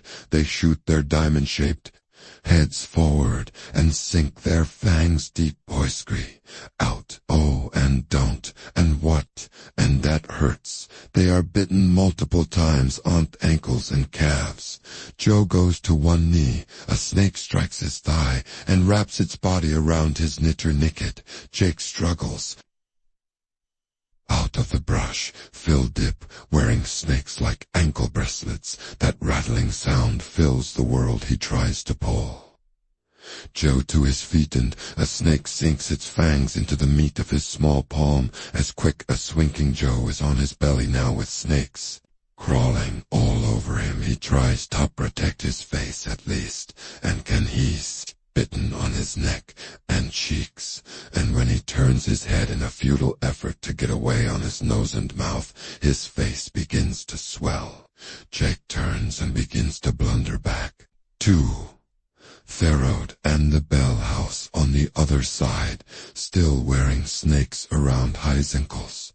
One falls off, the other begins to twine its way up toward the leg of Thaboy's shorts, a rattlesnake barber pole. Why does he run when the two of them have always done everything together? Is it because he knows his twin brother is already beyond help? No, because he's in a blind pain panic. No, not even blind panic could cause him to abandon Gray. Joe, it's because he wants to get Daddy if he's still home. Mommy, if Daddy isn't. It's not panic, it's a rescue mission. Jake pulls the snake off his leg and has a moment to see its Betty ass's eyes before it buries its fangs in his wrist. He flings it away and tries to run, but he can't run. The poison is coursing through him now, making his heart beat erratically, making it hard to breathe. Joe is no longer screaming. Jake's vision doubles and triples. He can no longer even walk, so he tries to crawl. His hands are swelling up like cartoon gloves. He tries to say his brother's name and can't, because his throat, what brought me out of this vision, was the clack and whine of the swing gate going up the stroller I was pushing had broken the photoelectric beam that operates it. In my zombie state, it walked far past Ollie's driveway. I saw my right hand was still going back, and first touching first one shirt, Tweedledee, and then the other tweeted them. I pulled it back as if it were touching something hot. The day was still relatively cool, but my face was wet with sweat, and my teeth was dark with it. I had only been walking, at least I thought so, couldn't remember for sure, but I was breathing fast, as if at the end of a 200-yard dash. I pulled the stroller, beckoned the swing gate, went down. I asked myself what had just happened, but thought I knew the other members of my team at the agency would have laughed, except maybe 4 Kathy Weiland, who had an imagination that stretched further than taglines for toilet bowl cleaner, but I had no other way to explain it. I had seen movies, and at least one TV documentary where so-called clairvoyants were called in by the police to help locate the bodies of people who were presumed dead, as bloodhounds are given an article of clothing to get the scent they're supposed to follow. The psychics were given articles that were deemed important to the person they were supposed to locate. Mostly, the results had been underscore, but in a few cases it had worked. Seen to it was the shirts touching, the shirts and the part about Tad. Those were my own memories intruding on whatever vibe I'd been getting from those shirts. My son finding his way into my strange state of seeing wasn't surprising. He had died at about the same age as the Bell twins, close to the same. Time triplets instead of twins. Tragedy cling to tragedy. As I turned the stroller and started back, the vividness of my vision started to fade. I began to question the idea that I'd had an authentic psychos experience. It wasn't as though I didn't know what happened to the Bell twins after all. Maybe my mind had just added some details, like the concealed dip they'd fallen into. It might not have happened that way at all. Plus, there was no denying that I'd been in an extremely suggestible state because of the pram showing up as it had that I couldn't explain. I ducked under the yellow tape and pushed the stroller up the curving driveway to the Bell house. Squeak, squeak, squeak. The garage side door was standing open, swinging lazily back and forth in a light breeze. There were no splinters above or beneath the lock plate, and none on the door itself. It could have been Lloyd with a credit card, but it hadn't been forced. I studied the doorknobs both outside and inside. There was a keyhole in the middle of the outside knob which Officer Zan had used to lock the door. You didn't need a key to lock the inside. There was a button in the middle of that knob, and all you had to do was push it. The solution is simple. I thought it was the twins. It was Jacob and Josephine. Just turned the inside knob, the button would pop out, and the door would have been easy as winking. Then they pushed the stroller down to my place, Jake on one side, and Joe on the other. Sure, and if you believed that, you'd believe we won in Vietnam. The moon landing was faked. The horror-stricken parents at Sandy Hook were crisis actors, and 9/11s was an insider job, and yet the garage door was open and the stroller had turned up at my house, a quarter of a mile away. My phone rang. I jumped. It was Officer P. Zay, the receptionist at the sheriff's department, come through after all. Hello, Mr. Trenton, what can I do you for? He sounded more relaxed today, and much more southern, probably because it was his day off and he was in civilian mode. I'm at the Bell house, I said, and told him why. I hardly need to add that I left out the part about my vision of the boys falling into the camouflaged snake pit. There was a moment of silence when I finished. Then he said, "Go ahead and put that stroller back in the garage." "Why don't you?" He sounded unsurprised and not very concerned. Of course he hadn't had a vision of snakes crawling all over Joe Bell. As he shrieked, somebody played a practical joke on you teenagers, most likely sneaking up Rattlesnake Road to see where the crazy lady died. She kind of had that reputation in Palm Village. You really think that's what it was? What else could it be? Ghosts, I thought. Ghost children. But I wasn't going to say it. I didn't even like thinking it. Maybe you're right. They must Have popped the lock with a credit card or driver's license, though there's no sign of damage. Sure, nothing to popping a lock. Like that easy as winking, he chuckled. Got that right. Just put the stroller back and close the door. Deceased lady's keys are at the substation. Andy P. will pick him up. You remember who I'm talking about? Sure, Supergramp. He laughed. Right, but don't call him that to his face. Anyway, he got this judge friend to sign that exigent circumstances widget so he can go in and do a search for next of kin and local contacts. Andy's a sharp old Burdenion's been in there. He'll know we at least have to find someone who will take responsibility for the lady's remains. I thought, watching Theodore swing back and forth in the breeze. What a word. I guess she can't just stay in the morgue, can she? We don't even have one. She's at the Pomo funeral home on the... Listen, since you're there and the garage is open, would you mind going inside and see if the lady's car got vandalized in any way? Punctured tires, broken windows, cracked windshield, because we'd have to talk a thought little more serious. Sorry to interrupt you on your day off, don't you worry.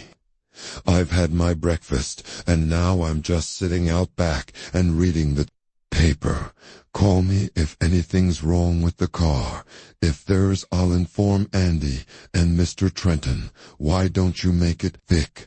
Okay, Vic, if you feel like the kids who took that stroller down to Mr. Arian's house might do it again, the sort of kids who pull underscore like that ain't what you'd go creative. You can roll it back and put it in your garage. I think I'll leave it here. Fair enough. You have a good day now. As I rolled the prom into the garage, jerking up the front end to get it over the jam, I realized I hadn't told Zainabuth's shorts and shirts either. The garage wasn't air-conditioned, and I began to sweat almost as soon as I was through. Theodore, other than needing a trip through the nearest car wash, the sides and windshield were crusted with salt. Alley's Chevy Cruze looked okay. I found myself staring at empty car seats in the back. Of course they were empty, and made myself look away. There were a number of cardboard cartons stacked along the back wall, neatly lettered in magic marker. On each was the Jess. My mother had a saying, only snooping is lower than gossip, but my father liked to tease her with another one. Curiosity killed the cat, but satisfaction brought him back. I opened one of the boxes and saw Boragigsaw puzzles, the kind with sturdy pieces in the shapes of animals. I opened another and found picture books. Drusuis, Richard Scarry, the Berenstain, Perseveral, more contained clothes, including shorts and parrot shirts, with various cute twin-isms on them. So this was where the shorts and shirts on the stroller had come from. The question I had was whether or not I, prankster, would have known how. Ally placed those things on the stroller like a child dressing Invisible Delos officer. Zane would have said, yeah, word gets around I wasn't so sure. Grief sleeps but doesn't die, at least not until Negrivore does. This was a lesson I relearned when I opened the last carton. It was filled with toys, Matchbox cars, playsticks, Star Wars figures, a folded Candyland game, and a dozen plastic dinosaurs. Our son had Matchbox cars, and toy dinosaurs loved them. My eyes stung and me hands weren't quite steady as I closed up the carton. I wanted to get out of this hot, still garage, and maybe off Rattlesnake Quito. I had come to finish grieving for my wife and all the years we'd foolishly wasted apart, not to reopen the long-healed wound of my boy's terrible death. Certainly, not to have psychic flashes of the inside view. Type I'd give it another 2 or 3 days to be sure, and if I felt the same, I'd call Greg, thank him, and tell Miss Doro to keep an eye on the place. Then I'd head back to Massachusetts, where it was hot in August, but not insanely hot on the way out. Esau, some tools, a hammer, a screwdriver, a couple of wrenches. On a shelf to the left of the door there was also an old-fashioned oil can, the kind with a metal base you pump with your fingers and a long nozzle. That reminded me a little of Ali Bell's snake pole. I decided that even though I had no intention of pushing the prom back to Greg's house, I could at least oil that squeaky wheel if there was any oil left in the can. That was. I picked it up and saw there was something else on the shelf. It was a file folder with Jake and Joe written on it, and in bigger letters, "Save this." I flipped it open and saw 2 paper hats made out of the Sunday color fungus. I forgot all about oiling the squeaky wheel, and I didn't want to touch those homemade hats. Touching them might bring on another vision in that hot garage. The idea didn't seem silly, but all too plausible. I shut the garage door and went home. When I got there, I turned on me phone and searched for Tampa Mat. I didn't want to do it, but I'd found hats, so I did. Siri brought me a nostalgia site created by a former employer of WTVT Tampa CBS affiliate since back in day. There was a list of local programs from the 50s to the 90s, SA puppet show in the morning, a teen dance party on Saturday, Fernand's Tampa Mat, an afternoon movie that ran from 4 to 6 each week, die afternoon, until 1988, Once Upon a Time Only. 3 years after me son died, Sean Jake had sat cross-legged in front of the TV watching King Kong, clinging to the top of the Empire State Building. I had no doubt of it. We had 10 years after remarrying 9 of them boy. The cancer came back good the last year. Well, we tried to make it good, and for the first 6 months, we mostly succeeded. Then the pain started to ramp up, going from serious to very serious. The kind where you can think of nothing else. Donna was brave about it. That lady had no shortage of Kutzens. She faced a rabbit Saint Bernard with nothing but a baseball bat, with thigh cancer burning through her. She had no weapon except for her own will, but for a long time that was enough. Near the end, she was little more than a shadow of the woman I'd taken to bed that night in Providence. But to me, her beauty remained. Wanted to die at home, and I honored her wish. We had a day nurse and a part-time night nurse.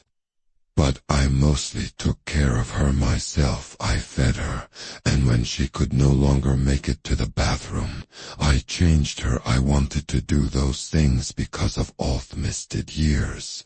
There was a tree behind our house that split apart, maybe because of a lightning strike, and then grew back together, leaving a heart-shaped hole. Thought was us, if the metaphor for seems overly sentimental. Deal with it. I'm telling the truth as I felt it. Some people have worse luck. We did our best with what we were given. I lay in bed, staring up at the slowly turning blades of the overhead fan. I was thinking of the stroller with squeaky wheel and the newspaper hats toy dinosaurs, but mostly I thought of the night Donna died, which was a memory I had avoided. Now, it seemed somehow necessary. There was a nor'easter, with heavy snow blowing and drifting in a 40 miles per hour wind. The night nurse called from Lewiston at 3 that afternoon and canceled the roads, she said, were impassable. The lights flickered several times, but hadn't gone out, which was good. I wasn't sure what I'd do if they did. Donna had been switched from OxyContin tablets to a morphine pump in late December. It stood sentinel by her bed, and it ran on electricity. Donna was sleeping. It was cold. In our bedroom, the furnace couldn't keep up with baffling January wind, but her thin cheeks were wet with sweat, and what remained of her once thick hair clung to the fragile curve of her skull. I knew she was close to the end, and so did Herrencull. He had taken the limiter off the morphine pump. Now its little light-always glowed green. He gave me the obligatory warning. Too much would kill her, but didn't seem overly concerned. Why would he? The cancer had eaten most of her already, and was now gobbling leftovers. I sat beside her, as I had for most of the time during the last 3 weeks. I watched her eyes moving back and forth under her bruised-looking lids as she dreamed her dying dreams. There was a bag inside the pump, I reasoned. And maybe, if the power went out, could get a screwdriver from the basement. And her eyes opened. I asked how she was doing, how bad the pain was. Not bad, she said. Then he wanted to see the ducks. Who did? Honey Tad. He said he wanted to see the ducks. I think it was the last thing he said to me. What ducks though? You think I don't know? Do you remember any ducks? Maybe the time we took him to the Rumford petting zoo. I didn't remember ever taking him, Thor. Yeah, that's probably it. I think she looked past me. Her face brightened. Oh my God, you're all grown up. Look how tall you are. I turned my head. No one there, of course, but I knew who she was, seeing the wind gusted freaking Garand, the eaves, and throwing snow against the shuttered bedroom window so hard that it sounded like gravel. Theolights dimmed, then came back, but somewhere a door crashed open. Yawadin breathed. Donna screamed, went goose flesh from head to toe. I think my hair stood up. I'm not sure, but I really think it did. I wouldn't have believed she still had the strength to scream, but she always surprised Merritt to the end. She surprised me. The wind was in the house. Now a burglar eager to turn the place upside down. I could feel it rushing under the closed bedroom door. Something in the living room fell and broke. Breathe. Something else fell over a chair, maybe. Donna had somehow managed to get up on her elbows, supported by upper arms not much thicker than pencils. Now she smiled and lay back down. All right, she said. I will. Yes, it was like listening to one end of a phone conversation. Yes, okay, good, thank you. What? She nodded. Well, she closed her eyes, still smiling. I left the room to shut the front door, where there was already a fantasy of snow almost an inch deep. When I came back, my wife was dead. You may scoff at the idea that our son came to escort her out of this life, and you are welcome to. I, on the other hand, once heard my little boy's voice coming from his closet while he was dying a dozen miles away. I never told anyone about that, not even Donna. These memories circle and CED. They were buzzards or rattlesnakes. They pecked, stung, woodlat. Midnight. I took 2 more of Greg's expired ambient, lay back down and waited for them to work still, thinking of how Donna saw Tad grown to womanhood as she passed out of the world, that her life ended in such a way should have had a calming effect on me, but it didn't. The memory of her deathbed kept connecting to the vision I'd had of the boys falling into the snake pit and coming back to reality to discover my hand going back and forth between them, and tweeted feeling their leavings, their remains. Thought, what if I saw them the way Donna saw Tad at the end? If I actually saw them ally, did I know she did? Seeing Tad had comforted Donna as she crossed the border from life to death. Would those boys comfort her? Was gone. I was a stranger. I was what? What was I to them? I didn't want to know, didn't want to be haunted by them, and the idea that it might be happening, that was what was keeping me awake. I was just beginning to drift off when I heard the rhythmic squeaking. It started all at once, and there was no way I could pretend it was the overhead fan in Greg's living room. It was coming from the unset bathroom of this very bedroom. Squeak and squeak. I was terrified as a person can only be when they're alone in a house at the end of a mostly deserted road. But if Donna could face down a rabbit scent, Bernard with nothing but a baseball bat in defense of her son, surely I could look into the bathroom. It even crossed my mind as I turned on the night table lamp and got out of bed that I was imagining that sound. Hadn't I read somewhere that ambient can cause hallucinations? I walked to the left of the bathroom door and stood there against the wall, biting my lip. I turned the knob and pushed the door open. Now the squeaking was louder than ever. It was a big bathroom. Someone was pushing that stroller around and they're back and forth, back and forth. I reached around the jamb, terribly afraid. I think we always are in sock situations, that a hand would close over mine. I found the light switch, fumbled with it for an agonizing length of time that was probably only 2 or 3 seconds, and flicked it up. The overheads were fluorescents, nice and bright. In most cases, light is a reliable dispeller of night terrors. Not this time. Still couldn't see into the bathroom from where I was standing, but on the wall opposite Equads see a large shadow going back and forth. It was too amorphous for me to measure. It was that goddamn stroller, but I knew it was, and were the boys pushing it. How else could it have gotten here, boys? I tried to say, but all that I came out was a dry whisper, and tried again. Boy Cher, not wanted here. You're not welcome here. I realized I was speaking a bastardized version of the monster words with which I had once comforted my little boy. It's my bathroom, not yours. It's my house, not yours. Go back to where you came from. And where would that be?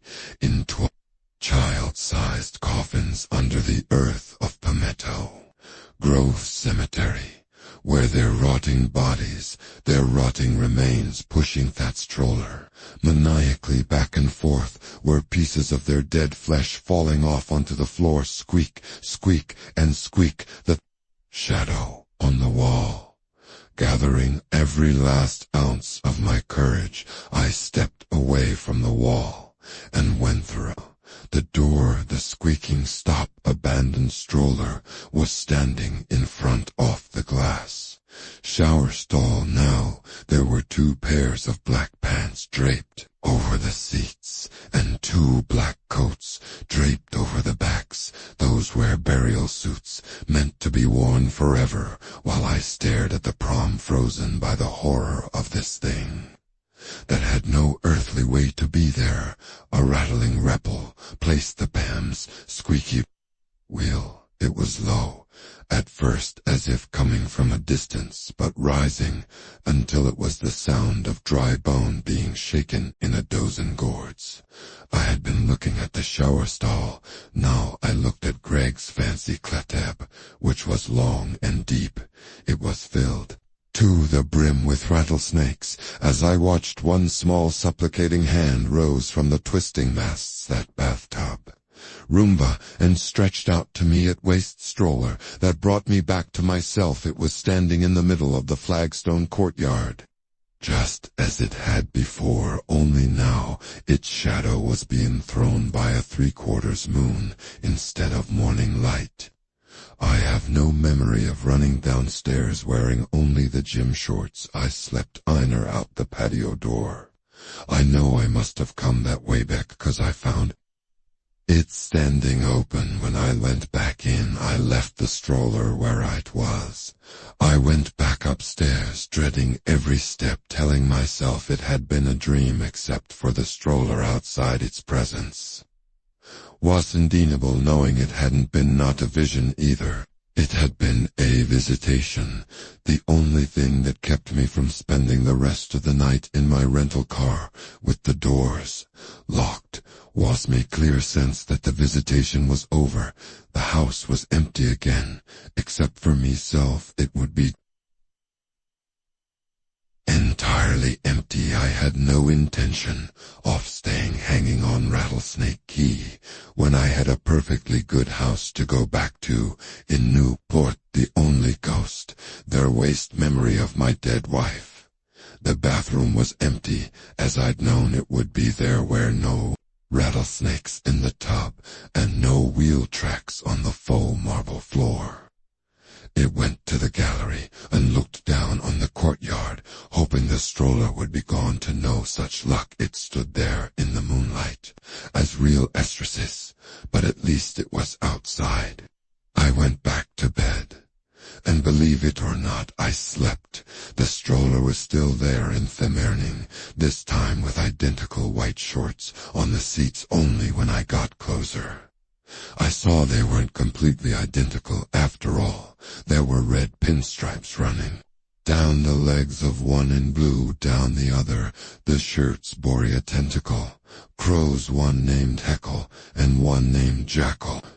I had no intention of rolling it back down to Ollie Bell's house after a long career in the advertising business. I knew an exercise in futility. When encountered one, I put it in my garage instead. You might ask if it all seemed like a dream in the bright light of morning, with the exception of the restful stroller. That is, the answer is simple. It not. I had heard the squeaking and seen the moving shadow as the twins pelted their prom furiously back and forth in thought bathroom, which was almost the size of a modest apartment's living room. I had seen the tub filled with snakes. I waited until 9 o'clock, called Delta Airlines. A recorded voice advised me that all reservation agents were currently busy and invited me to hold. I did, at least, until a version of Stairway to Heaven by the 100 Calm Strings came on, then gave up and went to American. Same thing, JetBlue, ditto. Southwest had a flight to Cleveland on Thursday. No connecting flights scheduled to Boston, but that might change the agenda. Me, it was hard to tell. Thanks to the coronavirus, everything was crazy. I booked the flight to Cleveland thinking if no connecting flight materialized, would rent car drive to Boston, and Uber to Newburgh. Report by then it was 9:30.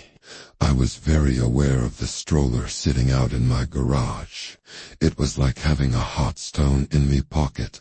I went to the Hertz site on my phone and was put on terminal hold. Same with Avis and Enterprise. An agent answered the phone at Budget, checked his computer and told me they had no one-way rental cars available in Cleveland. That left Amtrak and the bus lines, but by then I was frustrated and tired of holding the phone to me ear. I kept thinking of the stroller, the shirts, the child-sized black burial suits. The light of a hot August day should have helped. It didn't. The more my options closed off, the more I needed to get out of Greg's house and away from Ollie Bell's. Down the road, what had felt like a Play Store cover near the serenity of the Gulf now felt like a prison. I got a cup of coffee, paced around the kitchen, and tried to think of what I should do. But it was hard to think of anything but the stroller squeak, and the matching shirt squeak, and the black burial suits squeak. The coffins had also been matching white with gold handles.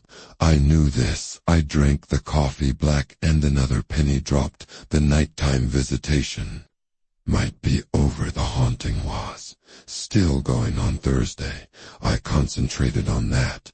I had a flight at least as far as Cleveland on Thursday, 3 days from now. Get off the key until Thendo. That much at least can you. At first I thought I could, easy as winking.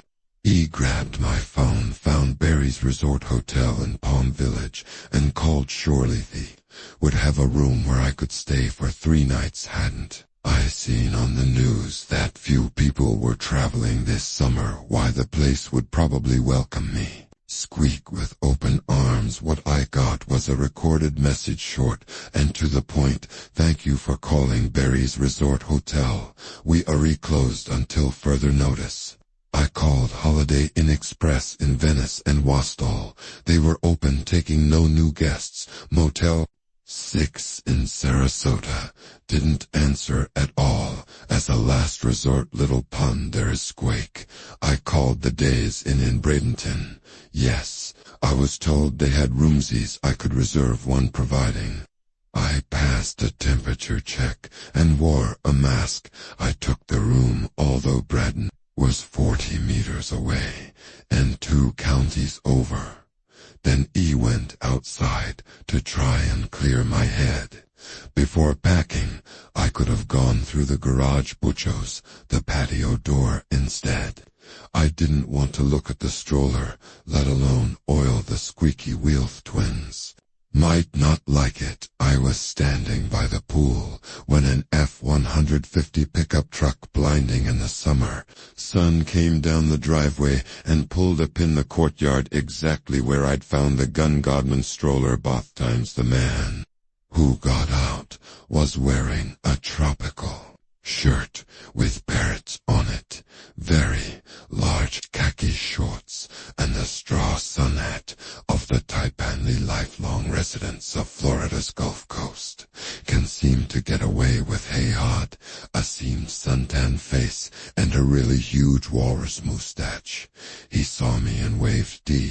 I went down the steps from the patio to the courtyard, already holding out my hand. I was glad to see him. It broke their repeating loop in my head. I think seeing anyone would have done it, but I was pretty sure I knew who this was. Super Cramp. Instead of taking my hand here for his elbow, I gave it a bump, thinking this was now the new normal. Andy P. and you're Mr. Trenton, right? Don't save the co. Mr. Trenton, no. Do you clean as a whistle? As far as I know. I was grinning like a fool. And why? Because I was happy to see him, so happy to not be thinking about black suits and white coffins and squeaky wheels. You know who you look like? Oh boy, though. I ever get it all the time. Then, with a smile below the mustache and a twinkle in his eye, he did a passable Wilford RML imitation. Quaker Oats. It's the right thing to do. I laughed glee. Perfect. Nailed it. Babbling, couldn't help it. That was a seriously good campaign, and I should know, because you used to be an advertising. He was still smiling, but I had been wrong about the twinkle in those blue eyes. It was actually a look of assessment, a cop look. You handled the Sharp Cereals account, didn't you? A long time ago, I said, thinking he's looked me up online, investigated me. Why, I don't know, unless he thinks I got a few questions for you. Mr. Trenton, maybe we could go inside. Awful hot out here, guest. Cold front's gone the way of the blue suede shoe, of course, and really make it Vic. Got it. I meant to take him up the steps to the patio. Bud was already headed for the garage. He stopped when he saw the stroller. H. Preston Zane told me you returned at Mrs. Belskridge.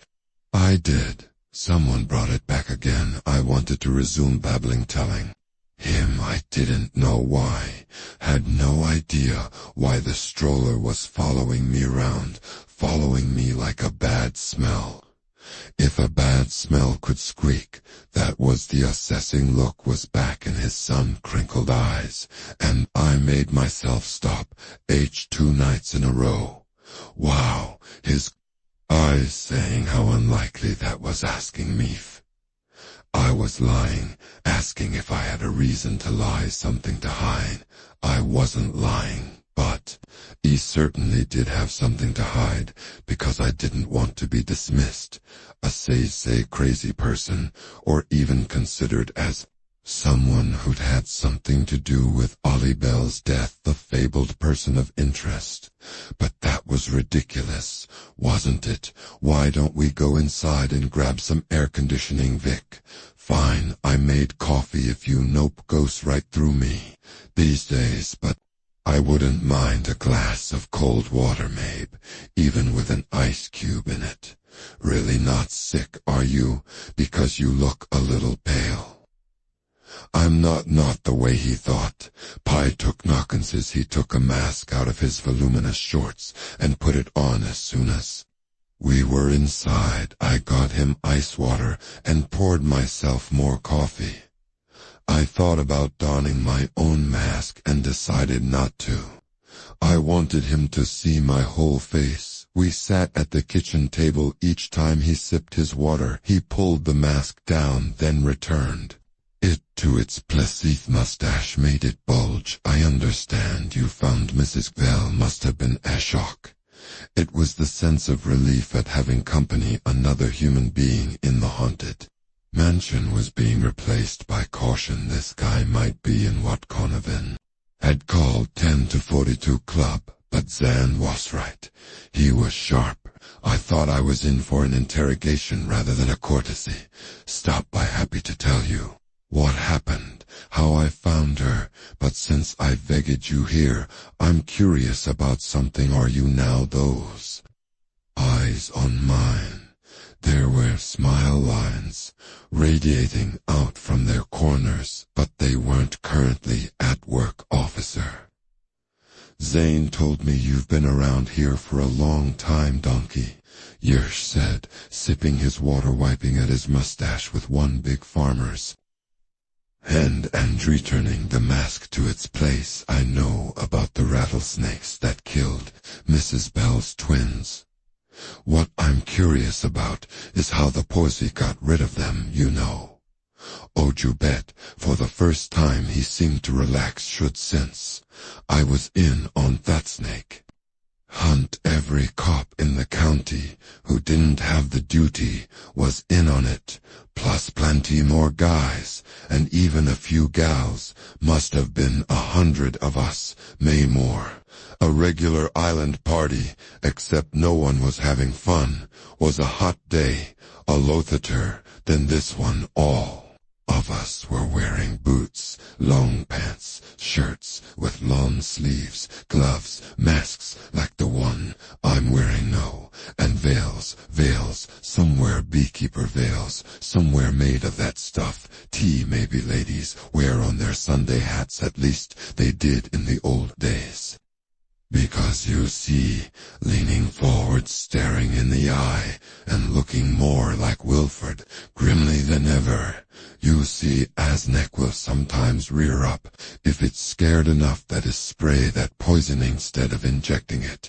If it gets in your eyes, he waved his hand, short tripto, your brain night, and good luck. And then with no pause, I see your midnight visitor brought back Mrs. Spell's snake pole, too. He meant to catch me off guard, and he succeeded. What saw it in the garage leaning against the back wall, his gaze never leaving mine, waiting for my eyes to shift away any other tell.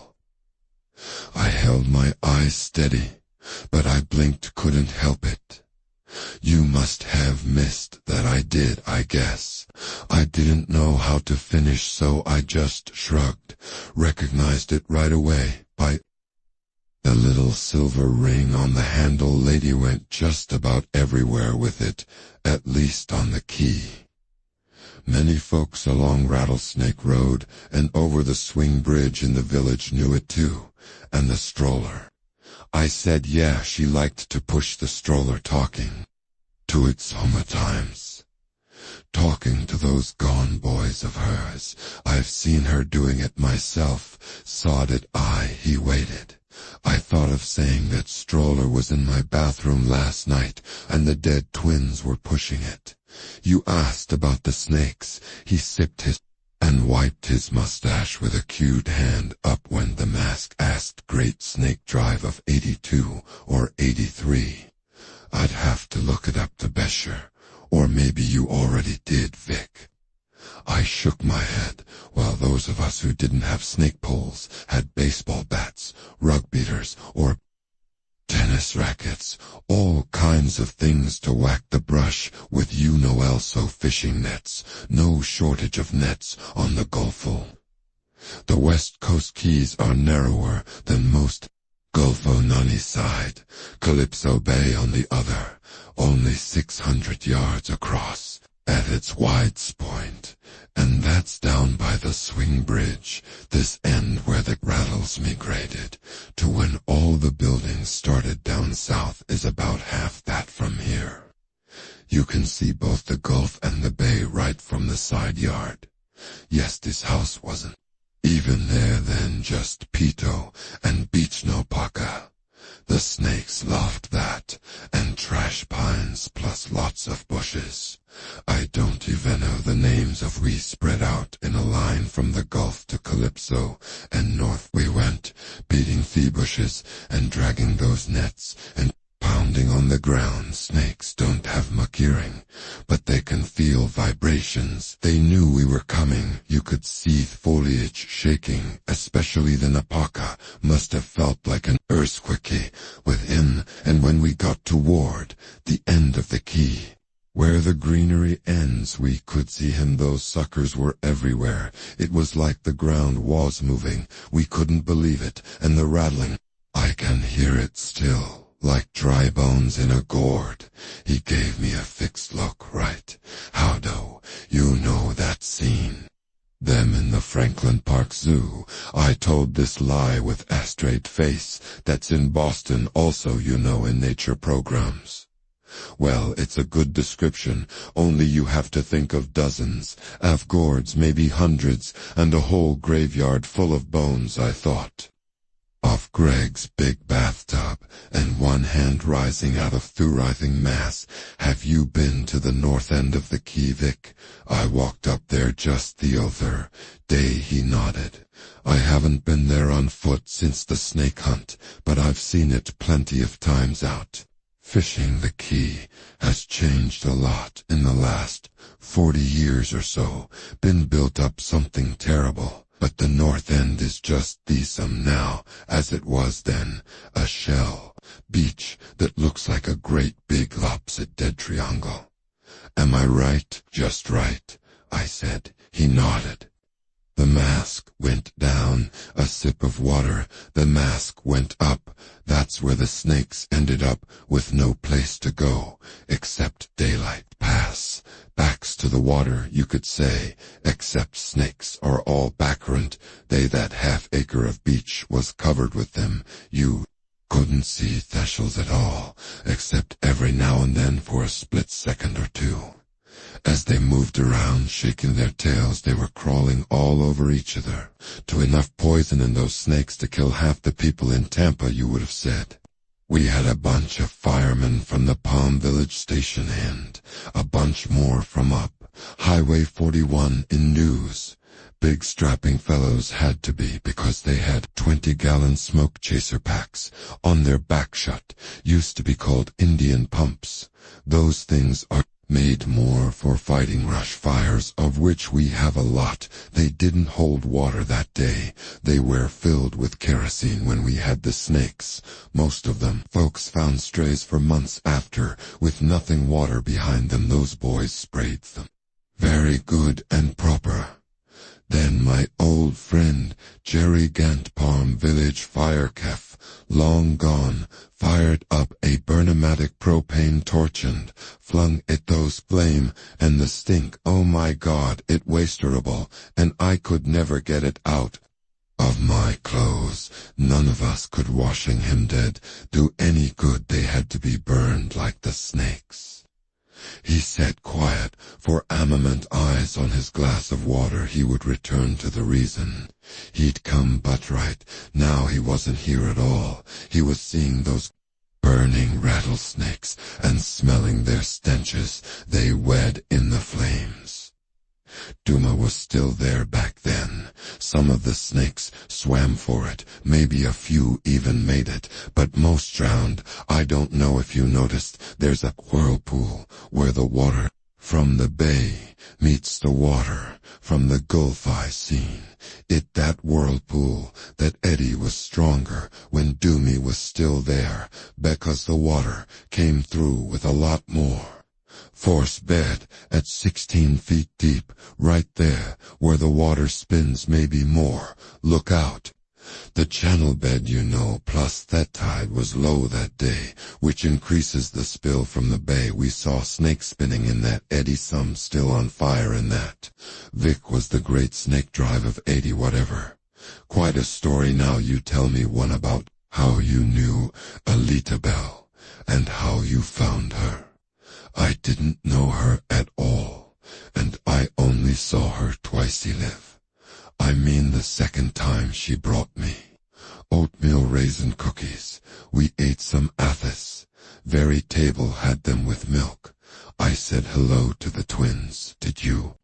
Now maybe it sounds crazy, but it didn't feel crazy. It felt like the polite thing to do. Dobach is in all other ways. She struck me as completely rational. In fact, I frowned trying to remember. She said she knew they weren't there, huh? Hadn't she also said? And yet they are. I thought so, but I couldn't quite remember if she had. She was right. I knew that now for myself, and someone brought that stroller back not once but twice, yes. But you didn't see anyone. No, you didn't. Heron, no, didn't notice the motion lights going on either, because I know Acreon had him put in. No, didn't bring the snake pole back either. No, tell me about how you found her. I did, including the part about throwing a shell, maybe more than one. I had been upset and was no longer sure to get the buzzards away from her body. I told all that to Officers Zaney and Canavan. I know you did. It's in their report, except of course for the stroller turning up the second time. That's what you call new information. I can't help you with that. I was asleep. Hut down went the mask. He finished his water up, went the mask. PTO says you're planning on staying until September, Mr. Trenton. It wasn't lost on me that he'd spoken to Mito, nor was it lost on me that he had reverted to my last name plans. Change. Finding a dead woman being pecked at by buzzards can do that to a person. I have a reservation at the Bradenton Days Inn tonight, and a flight from Tampa to Cleveland on Thursday. Transportation rest of the way to my home in Massachusetts is TBD. Things are pretty crazy in America just now. Crazy, that word seemed to come out with more force than I intend. Crazy all over the world. P said, why would you come down here in these more anyway? Most people don't, unless they've got free coupons from Disney World. If he had talked to Pete EO, I was sure he knew. Yes, this was an interrogation. All right, my wife died recently. I've been trying to come to grips with it. And you what feel like you've got it gripped pretty good just now. I looked at him dead on. He didn't look like Wilford Brimley to me anymore. He looked like Problem. What is this about? Deputy P, or should I call you Mr. Pye? Understand you're retired semi, not a detective these days, but a part-time deputy in good standing, and you need to cancel your flight plans. Was there a slight emphasis on the word flight? I'm I'm sure they'll take their charge off your credit card motel room too. I guess you could go as far as Berisover in the village. Barry's is closed. I tried it once, but tell you what, I'd be more comfortable if you stayed right here until Mrs. Bell has been autopsied, which is to say, Mr. Trenton, the county sheriff's department, would be more comfortable. I'm not sure you could. Stop 'em. I wouldn't test that if I were you. Just a friendly piece of advice. I heard it then, faint, audible, squeak and squeak and squeak. I told myself I didn't told myself. It was ridiculous. Told myself I wasn't in a story called The Telltale Prom again. Mr. P. Deputy P. What's this about? You're acting like the woman was murdered, and I'm a suspect.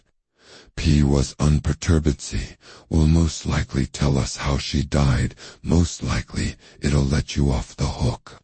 I had no idea I was on one. As for what this is about, complicating matters, who could say? There's this, found it on the kitchen table when I went in her house this morning at 6 o'clock. He fiddled with his phone, then passed it over. He had taken a picture of a white bus envelope. On it in neat cursive was to be opened in event of my death, and Alita Marie Bell. The envelope wasn't sealed, so I went ahead and opened it, swiped to then X'd photo. I did. The note that had been in the envelope was written in the salmonate cursive, and the date at the top. This is the day after we had the milk and cookies.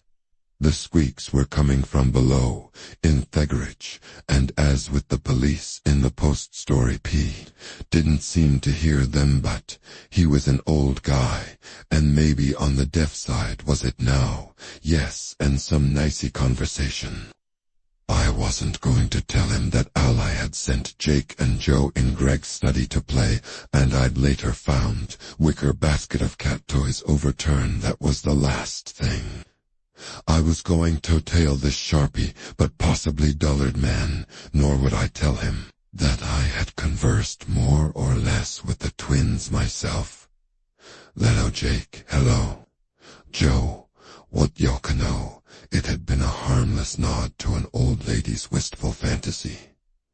So, he thought, but who knows when you open the door to a haunting, or how? Go on and read rest. I did it, was brief and informal. This is my last will and testament, revoking all previous heirs, which is silly, because in my case, there are no others. I am sound of mind, if a little less so in body. I leave this house, me bank account, at First Sun Trust, my investment account with Building the Future LLC, and all other worldly possessions. Victor Trenton, currently living at 1567 Rattlesnake Road. My lawyer, who I didn't consult when I wrote this, is Nathan Rutherford in Palm Village. Signed, Alita Marie Bell. There was another signature below it, in a different hand. Roberto M. Garcia, witness. I forgot about the squeaking from Thegridge, or maybe it stopped. I read her death letter, nothing pleased to call it over again a third time. Then I slid P's phone back across the table, a little harder than I had to. He blocked it like a hockey puck with own tan and wrinkled hand. That's crazy. You think so, wouldn't you? I only met Hurtwise 3 times, if you count finding her dead. No idea why she'd leave you everything. No, and hey, that note will never stand up in court. I'd say her relatives would go nuclear, but they won't have to because I won't contest it. Roberto Garcia owns Plant World. They did her groundskeeping. Yes, I've seen their trucks in her driveway. Bobby G has also been around here for donkey years. If he says he saw her write that, and I have spoken to him, and has it say, yeah, he did, although she held her hand over it when he signed, so he didn't know what was in it then. I got to believe it doesn't Change anything, my words came out. Okay, but my whole face felt numb, as if I'd been shot up with Navanthi. Oddest thing, this lawyer will get in touch with her relatives, and I also talked to Nate. Known him donkey's years, I'm sure you've been busy. Deputy P.I. get around, he said, and not without satisfaction he's been. Mrs. Bell's lawyer for, he seemed to consider donkey's years and decided it should be put tobe for decades. He pretty much took over her affairs after Mrs. Bell's husband. And boys died. She was what they call prostrate with grief, and you know what he says, she doesn't have any relatives. Everybody has relatives. Donna, my late wife, claimed that her family went back to Mary Stuart, also known as Mary Queen of Scots. I did go to school once upon a time, Mr. Trenton, back when all the phones had dials and cars came without seatbelts. I asked Nate how much the lady state might total up to, and he declined to say, but considering the property Beto Gulf, very fine, I'd guess. Quite a tasty chunk of change. I got up, rinsed my coffee cup, and filled it with water, giving myself time to think, also listening for the stroller. But that was quiet. I came back to the table and sat down. Are you seriously suggesting that I somehow cursed the lady into writing a jackleg will, and then what killed her, the ice bring into mine? I think you just suggested that, Mr. Trenton, but since you have, did you? Good Christ, no. I talked to her twice. I indulged her little fantasy then. I found her dead of a heart attack. Most likely she told me she had her hythano. I don't really believe that, which is why I'm not here asking you to make an official statement, but you see the position it puts me, the department, in. Don't you lady makes out what they call a holograph will. Just before she dies, gets it witnessed up, and the man, the stranger, who finds her body also turns out to be the Benny Fishy. She must have been crazy about more than just her kids, I muttered, and found myself thinking about that song Officer Zane had mentioned, Delta Dawn. Maybe she, maybe no. In any case, autopsy is probably going on as we speak. That'll tell us something, and you'll have to testify at the inquest, of course. That will be official. My heart sank when maybe not for a couple of weeks it'll be by one of those computer video links, FaceTime, Zoom, Edo. I can barely use this fancy phone. I didn't believe that for a minute. In any case, it would be good if you stuck around, Vic. Now, my first name felt like O-Trap. In fact, I have to insist, the way things are, Sid, running wild, it would probably be safest for you to stay right here.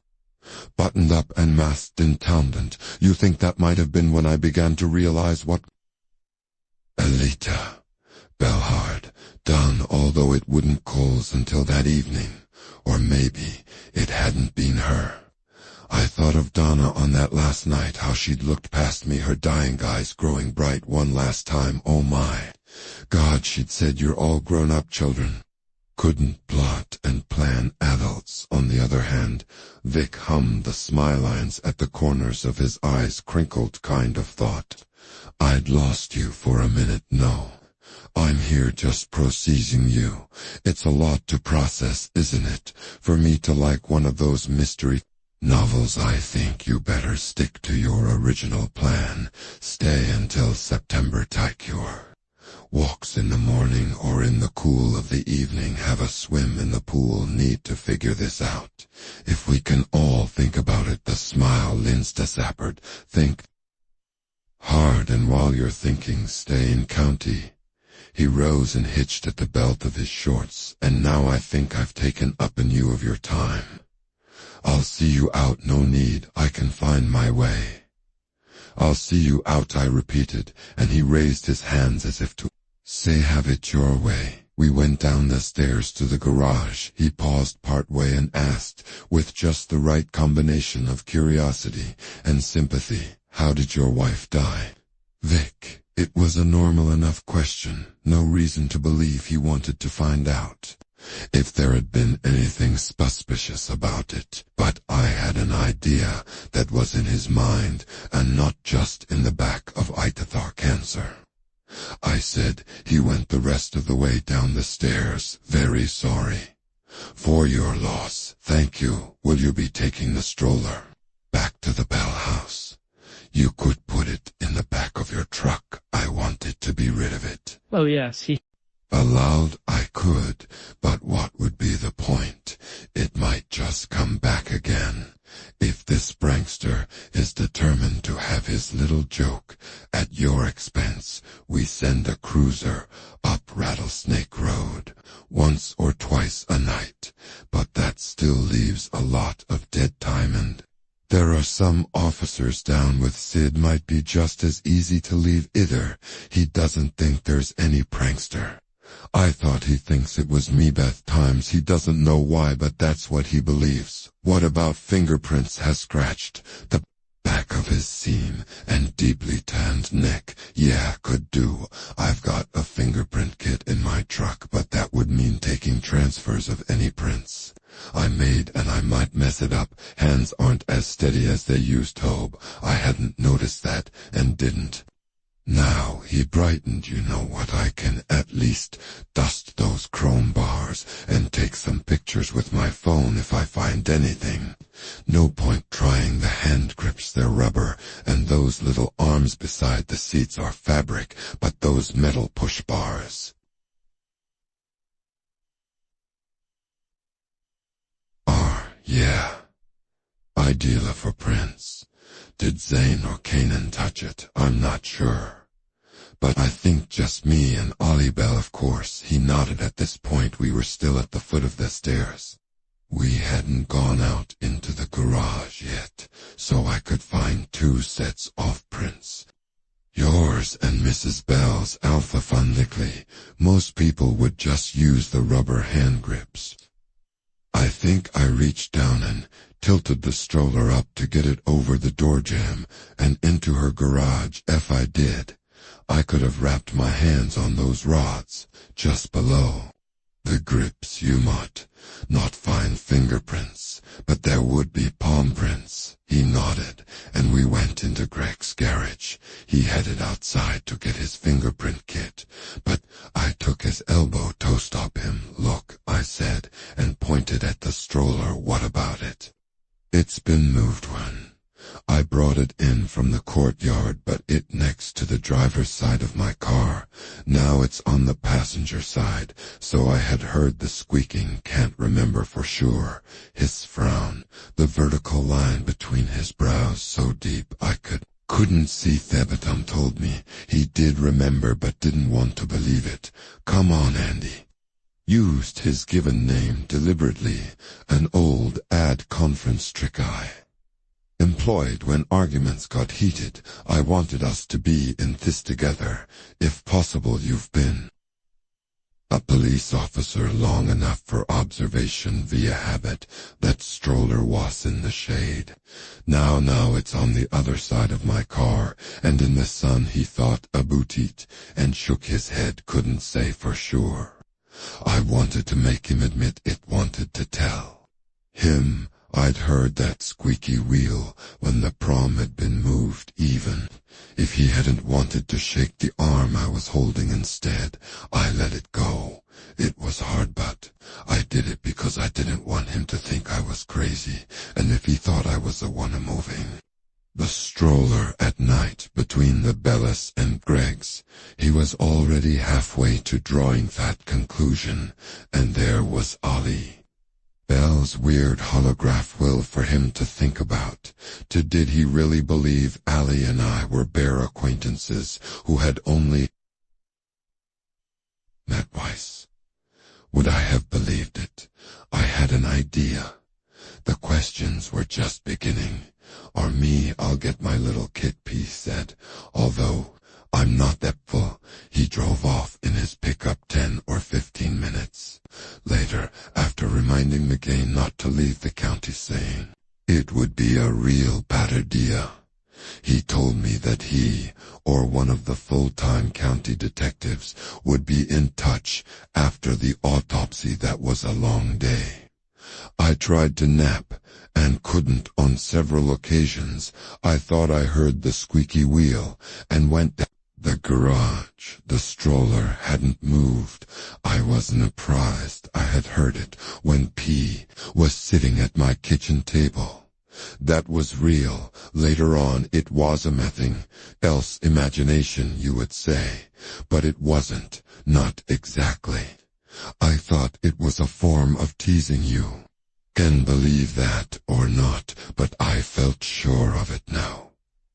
I knew once when I heard that squeaking, not real, but real in my head, and I went down to the garage. I thought I saw the shadows of snakes on the wall. I closed my eyes tight, then opened them. The shadows were gone. They hadn't been there, but they had been. Now there was only the stroller sitting in the sunlight on basement garage floor and casting its sane shadow. Around noon, as I was eating a chicken salad sandwich, I thought of oiling that squeaky wheel. After all, there was 3 and 1 on the worked in the second garage bay, and decided against it. I didn't like the idea of touching the stroller, but I could have. I wasn't hysterical or phobic about it. I remembered the old ECP fable about the mice that belled the cat. Why did they do that? Because they wanted to be able to hear it coming. I felt the sum about the stroller, especially after P dusted the chrome rods and found nothing, not even the random smudges and bits of dust he would have expected. I think it's been wiped by your prankster, looking right at me when he said it. That evening, I walked the length of Rattlesnake Key, the swing bridge, a long walk for an old man, but I had a lot to think about. I started by asking myself again if I was crazy. The answer was an emphatic no. The snakes in the tub and the waving hand could have been a stress-induced hallucination. I didn't believe it, but granted the possibility. The stroller in the bathroom, on the other hand, had been there. I'd only seen its shadow. The sound of the squeaky wheel had been unmistakable, and when it was in the garage, it had moved. I'd heard it. I didn't think P had, but he knew it was in a different place, although he didn't want to admit it to me, or probably to himself. The swing bridge was a 24/7 steel. That night it was being manned by Jim Morrison, not of the doors he always liked to say, guy who was probably older than either P or me. We talked for a while.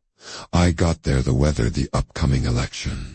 How C had emptied the baseball stadiums, except for cardboard cutouts of make-believe people, and I asked him about Mrs. Bell.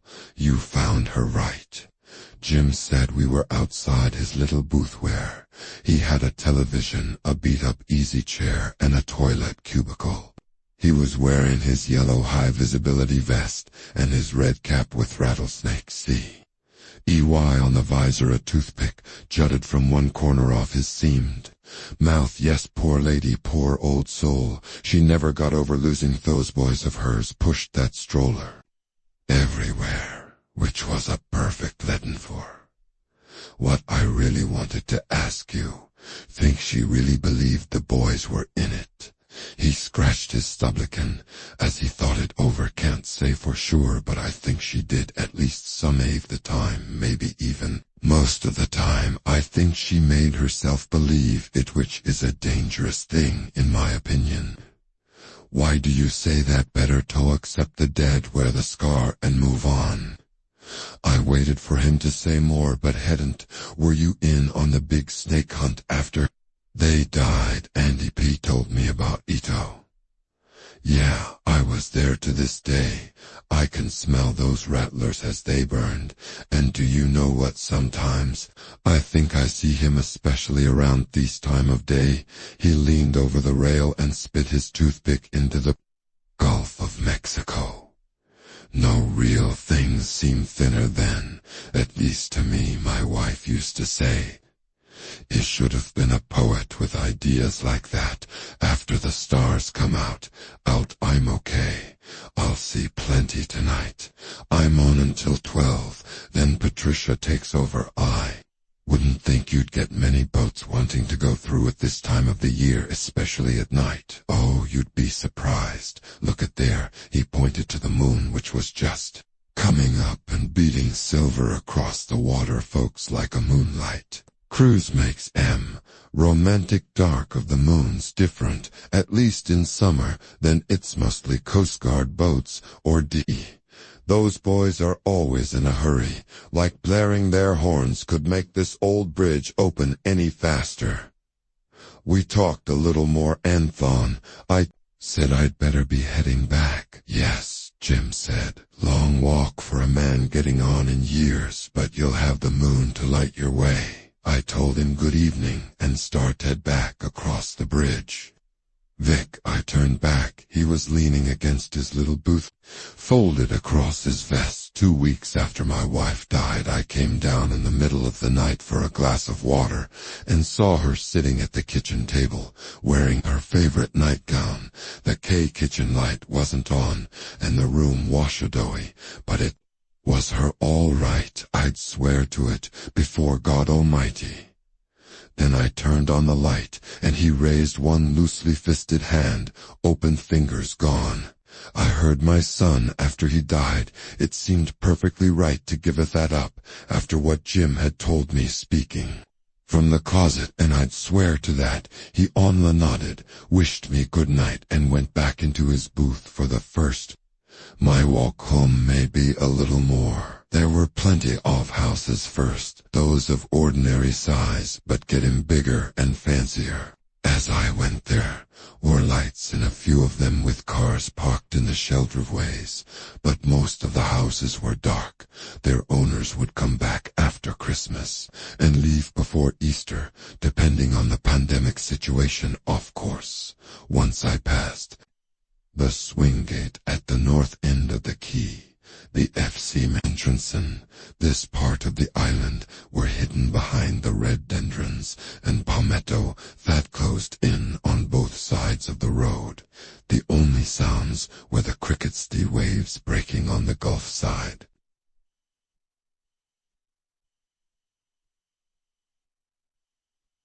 A wiper will end my own footfalls. By the time I reached the yellow police tape closing off Mrs. Bell's driveway, it was almost full dark. That 3/4 moon had risen enough to light my way, but it was still mostly blocked by foliage that grows in Florida's hot house climate. As soon as I passed Al's driveway, the squeaking started. It was 30 or 40 feet behind. Me miskin broke out in bumps, my tongue stuck to the roof of my mouth. I stopped, unable to walk, let Alan rue not that with my creaky hips I could have run far anyway. I understood what was happening. They had been waiting for me in their driveway, waiting for me to pass so they could follow me back to Greg's. What I remember most about that first moment is how my eyes felt they were swelling in their sockets. I remember thinking that if they popped, I'd be blind. The squeaking stopped. Now I could hear another sound, my own heartbeat like a muffled drum. Pour. Will had fallen silent, so had the crickets. A drop of cold sweat cold slowly down from the hollow of my temple to the angle of my jaw. I took a step. It was hard, then another, a little easier, a third, easier still. I began to hack again, but it was as if I were on stilts. I had gotten perhaps 50 feet closer to Greg's house when the squeaking started again. I stopped, and the squeaking stopped. I started forward on my invisible stilts, and the squeaking started. It was the stroller, the twins pushing the stroller. They started when I started and stopped. When I stopped, they were grinning. I was sure of it. Because it was a fine joke. On their new. What exactly was I to them? I was afraid Ignu Alebel had left me her house money and investments, but that wasn't all. She had my voice, was not my own. I was still facing forward, and my voice was not my own boys. Go home, mates, past your bedtime, nothing. I waited for cold hands to touch me, or two citizens of snakes weaving their way across the moonlit road. The snake-ass would be cold to untilthy bit that was once the poison was injected. The heat would begin spreading toward my heart. No snakes, the snakes are gone. You could see them, but they wouldn't be real.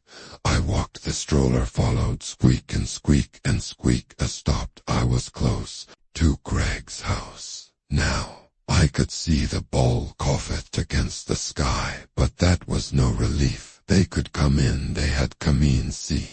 USC, us see, us, roll us, dress us, dress us, dress us, dress us. The thoughts were maddening, like one of those ear songs that gets in your head. And One Live Delta Dawn, for instance, but I could stop them. I knew what would make them go away. At least temporarily. They also knew. See us, roll us, dress us. I didn't dare turn around, but there was something I could do. If I dared. My phone was in the pocket of my shorts. I took it out, opened the camera up, and reversed the image, so I was looking at my own terrified face. Corpsea, pale in the moonlight. I raised the phone over my shoulder so I could look behind me without actually turning my head. I tried to steady my hand, hadn't realized it. Was shaking Guntel. Then Jacob and Joseph weren't there, and neither was the stroller butt hair. Shadows were there to human shapes, and the angular one of the double buggy. Their mother had pushed them around in. I can't say those disembodied shadows were worse than actually seeing them would have been, but they were terrible enough. I push a dock button, take a photograph. With my thumb, sure it wouldn't work, but I hard. Click, see us, roll us, push us. I closed the photo app and opened their voice memo. See us, roll us, push us. I thought those shadows were too long to be the shadows of 4-year-old children, and thought again of Donna at the end of her life. You're all grown up, look how tall you are. See us, roll us, push us. I started walking again. The squeaking followed me close at first, then gradually falling bend. By the time I reached Greg's house was gone. The clamoring thoughts, not voiced thoughts in my head, were louder than ever. They were my thoughts. But I was being forced to think them. The stroller was back in the courtyard, of course it was, and casting the same angular shadow I'd seen on my phone. The shirts wearer still neatly draped over the seat's heckle on one, and Jackal on the other. I knew how to quiet the storm in my head. I touched the backs of the seats touch. The clamoring, repetitive thoughts died. I pushed the stroller back into the garage, then stepped away from it. Waiting thoughts didn't return, but they would, of course. Next time they would be louder and more insistent. Next time they would want more than my touch. Next time they'd want Togo for a ride.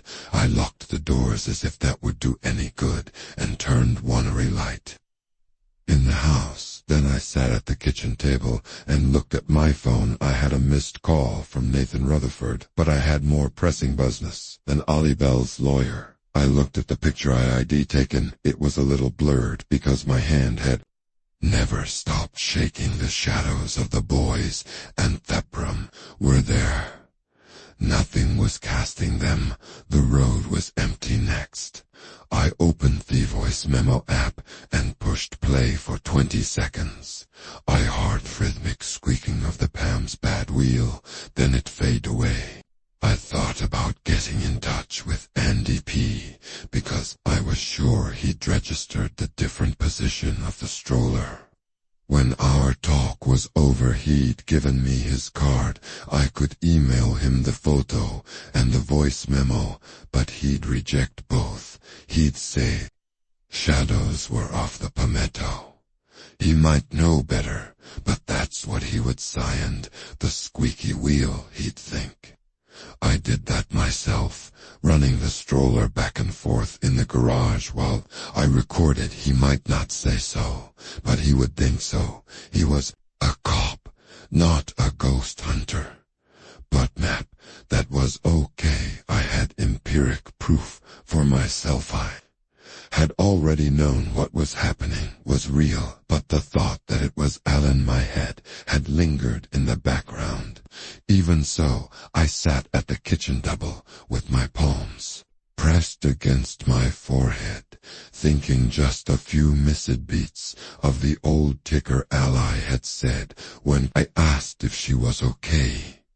Had been a lot sicker than she claimed, and knew it supposed wasn't just her hither but congestive heart failure. Even cancer, one of those like Augusto, that's a death warrant suppose. She was resigned to her own death, but not the deaths of her little boys. They had already died, on Seafter, all, or had come back, or she had brought them back, and then suppose Shemet. May, I said, yes. Suppose I called Nathan Rutherford, introduced myself, and immediately cut to the chase. I had no interest in Olibel's stint. I think his chuckle was more cynical than surprised. Nevertheless, Mr. Trenton, you seem to have it ridiculous. Find her relatives. She claimed she had none. They'd after her husband died, and the little, yes, that's what she called them. She waste last sprig on the family tree. It's the only reason that poor excuse Forwell could ever stand up. Her estate is worth a good deal of money. 7 figures perhaps, even 8. She must have been taken with you, sir. No. I thought I'm Theon, who was taken, but I don't intend to stay taken. It's put me in a loosey position. Mr. Ruford, I found her, and pending the autopsy, I look like a man with a motive for killing her. You see that, right? Did you have any reason to believe you were in line to inherit? Perhaps you saw that scrap of a will before Mrs. Bell's deceased? No, but Deputy P told me the envelope it was in was unsealed. A county attorney who wanted to make a case could say I had access to it. Time will take care of this, Rutherford said, which meant nothing. He had adopted a soothing voice he probably used on distraught clients, those with money at least, and it seemed that I now had a lot more than what was in my 401k. If the will is unchallenged and goes through probate, you can do what you wish with the proceeds. Sell the house, give the money away to worthy charities should you decide to do so. He didn't go on to say that charity begins at home, but his tone suggested it. I had had enough. He wanted to discuss serpentine legal trail that lay ahead, but I had my own serpents to worry about. It was dark outside, and I was scared. I thanked him, and in the call had she made her will, and then killed herself with an overdose of Digson or Sodell, all no. I thought the little Jess wouldn't like that I could end up in the county jail, where see us, roll us, dress us would oh no good. The verdict at the inquest will be accidental death, but in the meantime, I'll be here, then they'll be here because they want me to stay. It whispered. I took a shower, put on a pair of gym shorts, closed the door to the ensuite bathroom, and lay down on Greg Arian's big double bed. It's a more or less swinging bachelor. He'd probably shared it with any number of honeys. My own honey was gone in the ground like my son.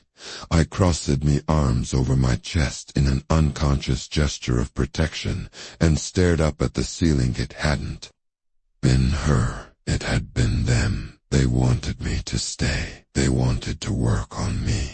They wanted me to take over from their mother, so they wouldn't have to go to wherever uneasy revenants go to. They liked it right here, on Rattlesnakey, where if I didn't want my head filled with tumbling and repetitive oughts, if I didn't want to hear the stroller's squeaky wheel behind me, I would live in Allie's house. I would eat in Allie's kitchen and sleep in the lease bed. I would push them in their stroller. I would eventually come to see them. I don't have to stay here, I thought. I've got a rental car with a full tank-off gas can. Get away from them. I don't think the county sheriff will issue a warrant for my arrest, although some judge might issue a bench warrant ordering me to come back, pending the inquest. Rutherford would know, and I guess he's my lawyer now, but I'd fight it, and while the lawyers wrangled Jake hand, Joe would be getting weaker, because she's gone, and I'm what they have. Yes, all true. Enough, and I was scared. You can believe that there's a line from Score's Mean Streets that's always resonated with me. You don't underscore around with the infinite, but I was also angry. I had been put in a box I wasn't supposed to escape, not by their mother. In my heart, I was sure that Ollie Bell hadn't been in on this, but by a couple of dead kids. In fact, I had no secret weapon to fight them, with no cross or garlic to ward off vampires, which, if I was right, is sort of hot. They were no rite of exorcism. But I had my mind, and I was too damn old to be pushed around by bad and badder. If Ally hadn't built the box A was in, how could they have done it? Most little boys. I had one remember and hardly plan a trip to the bathroom. I fell asleep thinking of Donna Manutes from her end. You're all grown up. Look how tall you are. Squeak, squeak, squeak. I didn't come awake in the dark, at least, because I hadn't turned off D-lights. This time the stroller's squeaky wheel wasn't coming from the end suite. It was further away. I thought it was in the part of the house Greg grandly called the guest quarters. Those quarters consisted of a small living room on the ground floor and a spiral staircase leading up to a bedroom, an attached bathroom on the second. The stroller was in the guest bedroom. The real stroller might be still in the garage.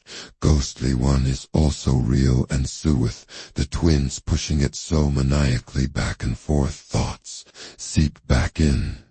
They were low at first, grew louder, as if an unseen hand was turning up the volume. See, Usrol, us, dress us, see us, roll us, dress us, see us, roll us, dresses. I lay on my back, clutching my hands together, on my chest, biting my lip string to make the thoughts their thoughts, my thoughts top. I might as well have insisted the sun not go down. I could still think of their thoughts, how long that would last. I didn't know, and there seemed to be only 3 courses of action I could pursue: lie here and go mad once those earworms will load everything, go down and touch the stroller in the garage, which would silence them for the time being, or confront the twins. That's what Ty decided to do, I thought. I won't be driven mad by children, and I thought, roll us, push us, we're yours, you're ours. I got off the bed and started down the upstairs gallery to the guest quarters. Halfway there, the squeaking wheel stopped. I didn't, and the thoughts, roll us, push us, we're yours, you're ours, didn't either. I didn't hesitate at the door. It was ajar. If I had stopped to think, part of my mind was still capable of independent thought, I would have turned tail and run. What was I going to do in there? I had no idea. Telling them to go homier, get a spanking, certainly wouldn't work. What I saw froze me in place. This stroller was beached in the middle of the floor. Jacob and Joseph were in Thygis' bed. They were no longer children yet. They were the bodies under Thygaverlet, were long the bodies of full-grown men, but the heads, although grotesquely swollen, were those of children. Rattlesnake poison had so bloated those heads that they had become pumpkins with Halloween faces. Their lips were black, their foreheads, cheeks and necks were stippled with snake bites.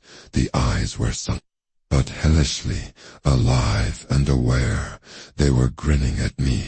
Bedtime story, Betty. Then they were gone. The stroller was gone 1 minute. The twins were there waiting for their bedtime story. At the next, the room was empty. The coverlet was turned down on both sides, and near triangles, and that bed had been perfectly made when I came here from Massachusetts. I had seen it for myself. My legs were stilt legs again. He went into the room on them and looked at the bed where the boys had been. I didn't mean to sit on it, but I did because my knees gave out. My heart was still thundering high, and I could hear myself as at a distance gasping for breath. This is how old men die, I thought when I'm found, probably by Pete Edo, the medical examiner would conclude. It was a heart attack. They wouldn't know I had been scared to death by 2 dead men with the heads of children. Only the twins wouldn't like me to de-wold. They now that their mother was gone. I was their only link to the world in which they wanted to stay. I reached out to touch a turned-down triangle off Coverlot with each hand and knew. They didn't like this bed. They had their own beds in the house, down the road beds their mother would have kept. Their room just the way it had been on the day they died 40-some years. Agathos were the beds they liked, and when I lived there I would tuck them in at night and read them Winnie the Pooh as I had to Tad. I certainly wouldn't read them Tad's monster words, because they were the monsters. When I could get up, I walked slowly back down to the gallery, to my own room. I might not sleep, but I didn't think I'd hear this stroller squeaky wheel again that night. The visitation was over. There was Nevera.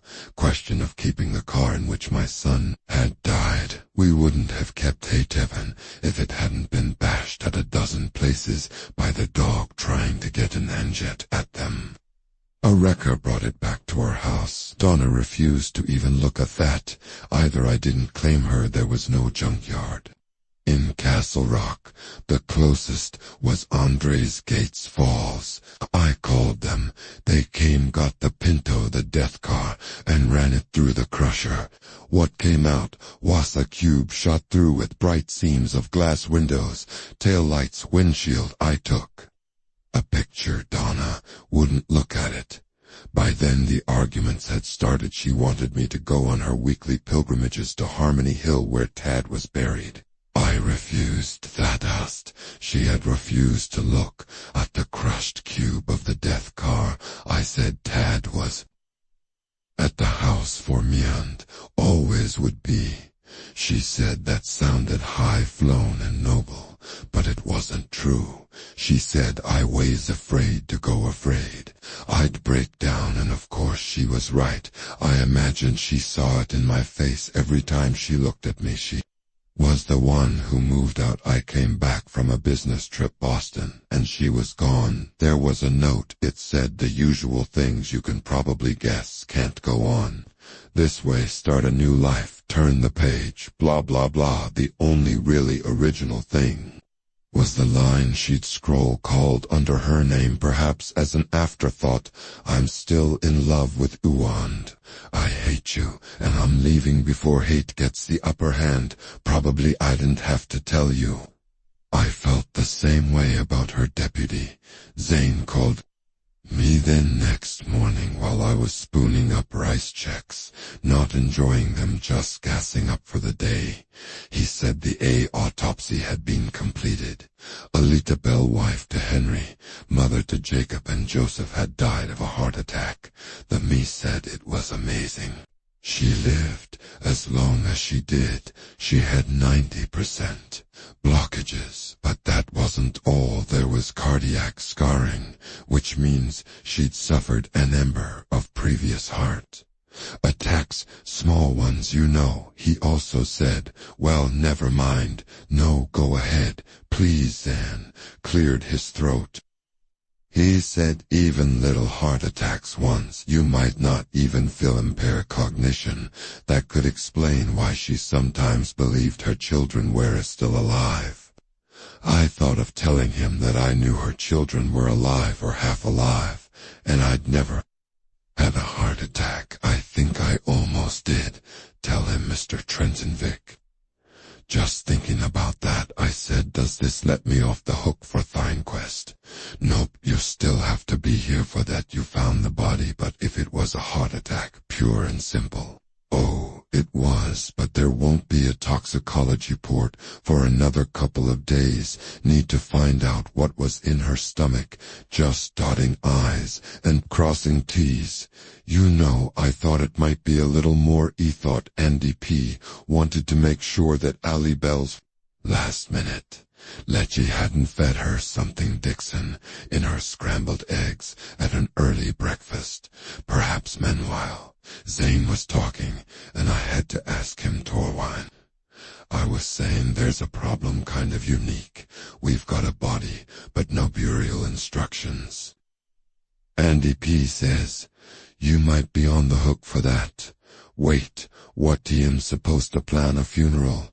Probably not a funeral, Zane said, sounding atrophical, embarrassed, other than the bridge tenders, and maybe Lloyd Sunderland. He lives on the other side of the bridge. I don't know who'd come. Think her kids would. I thought, although no one would see them except me, for their surrogate dad. Vic, Mr. Trenton, did I lose you right here? I have a name of her lawyer, my lawyer now, I guess, at least until this gets straightened out. I better give him a call once it gets to business hours. That's a good idea. You do that, and have a good day. As if I didn't want the rest of my serious shit I hadn't been tasting anyway. I rinsed the bowl in the sink costs and put it in the dishwasher. Dress us and wondered what to do next. Like, I didn't know. Take us for a walk, roll us. I held out against Thethos. Partly my thoughts that was the worst of it, until I got some clothes on. Thon gave up. I went out to the garage and grasped the handles of the stroll, felt a sigh of relief. Mine, or theirs, or both. I didn't know the rat run in my head ceased. I thought of rolling the prom down the swing gate, and knew it was a bad idea. Jacob and Joseph had already wedged their way into my consciousness. The more I did what they wanted, easier it would be for them to control me. What I had seen in the guest bedroom stayed with me. Men's bodies, children's heads, swollen with poison. They had grown in death. They had stayed the same. They had the will of men and the simple and selfish desires of small children. They were powerful, and that was bad, but they were also psychotic. That said, that accepted, I could still feel a certain amount of sympathy. They had fallen rattlesnakes. They had been stung to death by serpents who would not be driven insane by such an ending to life, and who would not want to come back and have the childhood that had been denied to them. Even if that meant taking some young prisoner to do it. I rolled the stroller back and forth across the concrete floor of the garage, a few times, as if trying to lull KY cranky babies to sleep. I wondered could have been anyone, and guessed it couldn't have been Nye. Was perfect, a man alone, one suffering his own grief. I let go of the handles and waited for see us roll as dress us too. Come back, it didn't left the garage wanting to feel the warmth of the morning sun on my living face. I lifted my head and closed my eyes, seeing red as the blood in my eyelids lit up. I stood that way, as if in worship or meditation, hoping for a solution to a problem that was beyond existential, one I couldn't tell anyone about.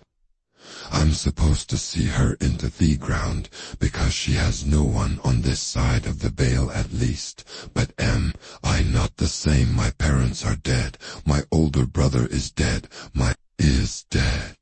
Who will bury me, and what will those twins from hell do? Supposing they get their way, and I stay here a male version of Delta Dawn, when I pass given my age, and the actuarial tables, it won't be all that long wealthy shrivel, and just fade away. I can bury ally, but who will bury me? I opened my eyes, saw Ollie's snake pole lying on the courtyard cobbles, exactly where the stroller had been, park each time it returned. It crossed my mind that it might be another illusion, like the tub full of snakes, and knew this wasn't a vision or a visitation, nor had the twins put it here. The stroller was their thing. I picked it up. It was real, all right. The steel pole was warm in my hand. If it had lain much longer on the shadeless cobbles, it would have been almost too hot to handle. No one had been here. So, who had taken it from the garage as I held it? I realized my parents' brother and wife were the only loved ones in my life who were dead.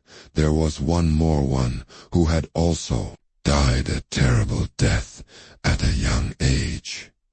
Toadette should have sounded pathetic, at best, crazy, at worst, an old man speaking his long-dead son's name in the empty courtyard of an absurdly oversized house. A Florida key, so I said it again. Pat, are you there? And nothing. Only the snake pole, which was undeniably real. Can you help me? There was that ramshackle gazebo at the end of Greg's boardwalk. I went out there, the snake pole over my shoulder, the way an old-time soldier might carry his rifle. And while the pole had no bayonet, it did have that wicked hook at end. On the gazebo's floor were a few moldster life jackets that didn't look like they'd save anyone's life, and an ancient boogie board decorated with a scattering raccoon. I sat on the bench. It creaked beneath my weight. I didn't have to be Hercule Pat to know Greg didn't spend much time out here by the beach. He had a Gulf Coast house worth $6 or $8 million, and this outpost looked like a forgotten privy somewhere in the wild Bossier Parish, Louisiana. But I hadn't come here to appreciate the architecture. I had come here to think. Thought was I had come here to try and summon my dead son. There were a methods of summoning, assuming the dead hadn't drifted away to wherever they go when they lose interest in this world. I had looked some up on the internet before coming out here. You could use a Ouija board, which I didn't. You could use a mirror or candles, both of which I did, but after what I'd seen on my cell phone screen last night, I didn't dare try it. There were spirits in Greg's house, but the ones I was sure of weren't friendly, so in the end I'd come out here to this uncared-for gazebo, empty.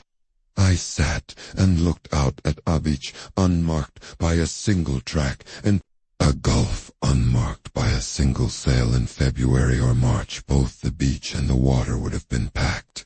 On no guest. There was only me until I felt him, or someone, or just wish. Fool thinking, Tad. Nothing. If you're there, kiddo, I could use a little help. But he wasn't a kiddo. Not anymore, for decades had passed since Tad Trenton died in that car with the rabbit sink.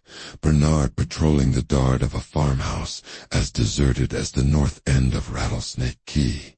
The dead could age I had never considered. The possibility, but knew it now, but only if thou wanted to allow. Themselves too was apparently possible, to both grow and not grow, a paradox that had produced the gruesome hybrids. I'd seen in the guest rooms double-bed man-things with the bloated heads of poison children. You didn't owe me anything, I came too late. I know that I admit that only I stupid think a man could say anything when he's alone, wouldn't you only? I wasn't entirely sure I wasn't to say until I said it. I mourned you, Tad, but ill it. You go in time. Donna did too, that's not wrong, is it?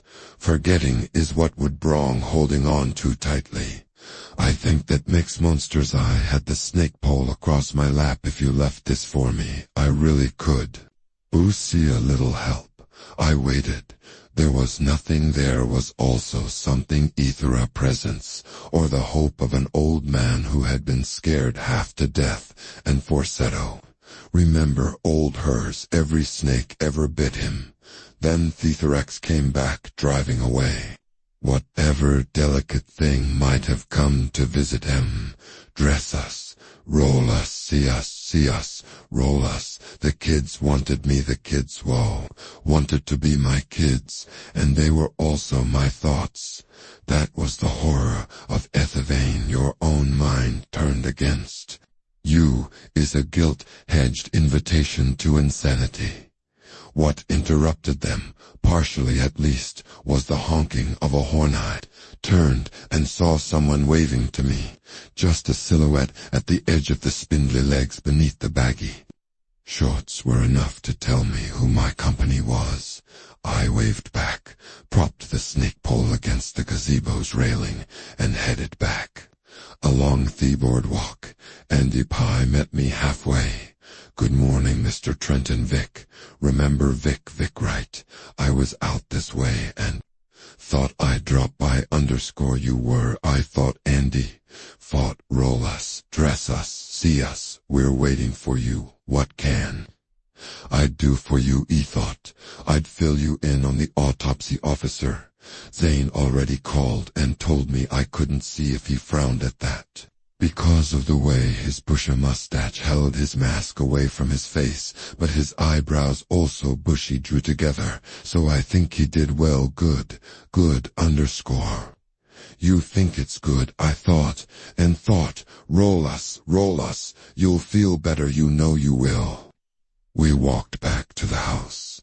Thebard Walk was too narrow for us to go side by side, so I led the way. Thebard's mind that I couldn't banish were giving me a headache. Still waiting on the toxicology, of course. We reached the end of Thebard Walk and strolled across the courtyard past his truck, me still eating. The way he wasn't here just to tell me about the autopsy, I knew that, and knew I needed a clear mind to deal with him, though Officer Zane said also that I'll still have to be at the inquest. Do you have something for me, Deputy? Because I was sitting out there doing some thinking and trying to be peaceful meditation. You might call it, and I'll let you get back to it. Just a few questions is all. We went into Thegarich, where it was marginally cooler. I went the stroller. As I neared it, the thoughts ramped up. Dress us, roll us, see us. For a moment, I did seem to see them not as monstrosities, but as the children they'd been when they died, just for a moment. When I gripped one of the stroller handles, they were gone, assuming they'd been there at all, and the maddening litany in my head ceased. I rolled the perambulator back and forth. Just something to do with my hands, Andy. Think nothing of it. I looked you up a little, and Andy said, I know. You did terrible thing. What happened? To your own little boy. Just terrible. It was a long time ago.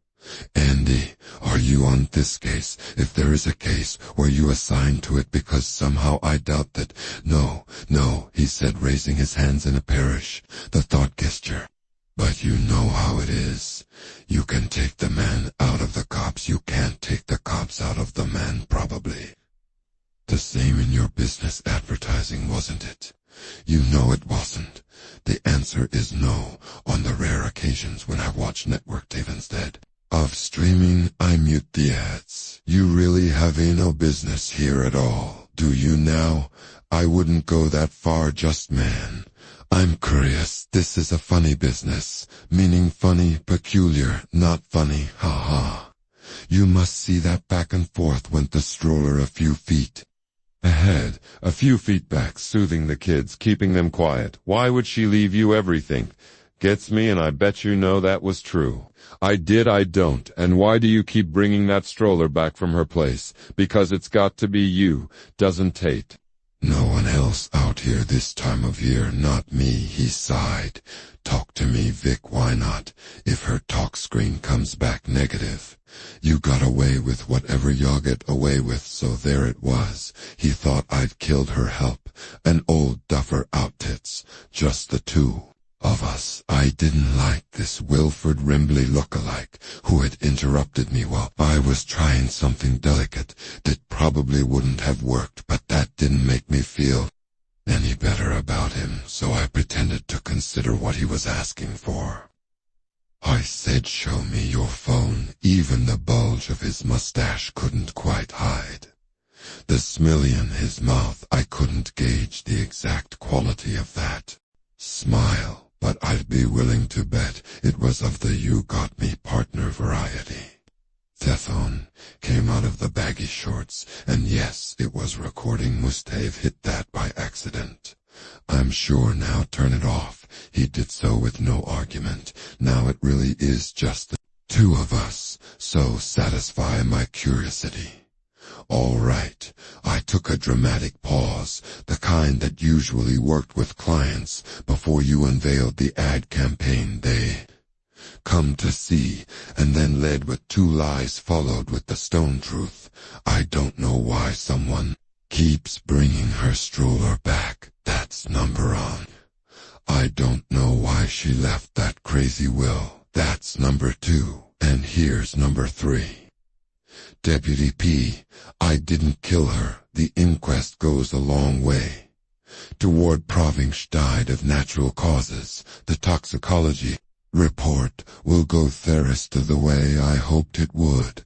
Hope ghost twins hadn't somehow gotten into her head and compelled her to swallow a bunch of her heart meds so they could jump to a marginal, a more healthy host. You'd think a tox report showing she'd ingested too many pills would run counter for their best interests, and you would be right, but they were.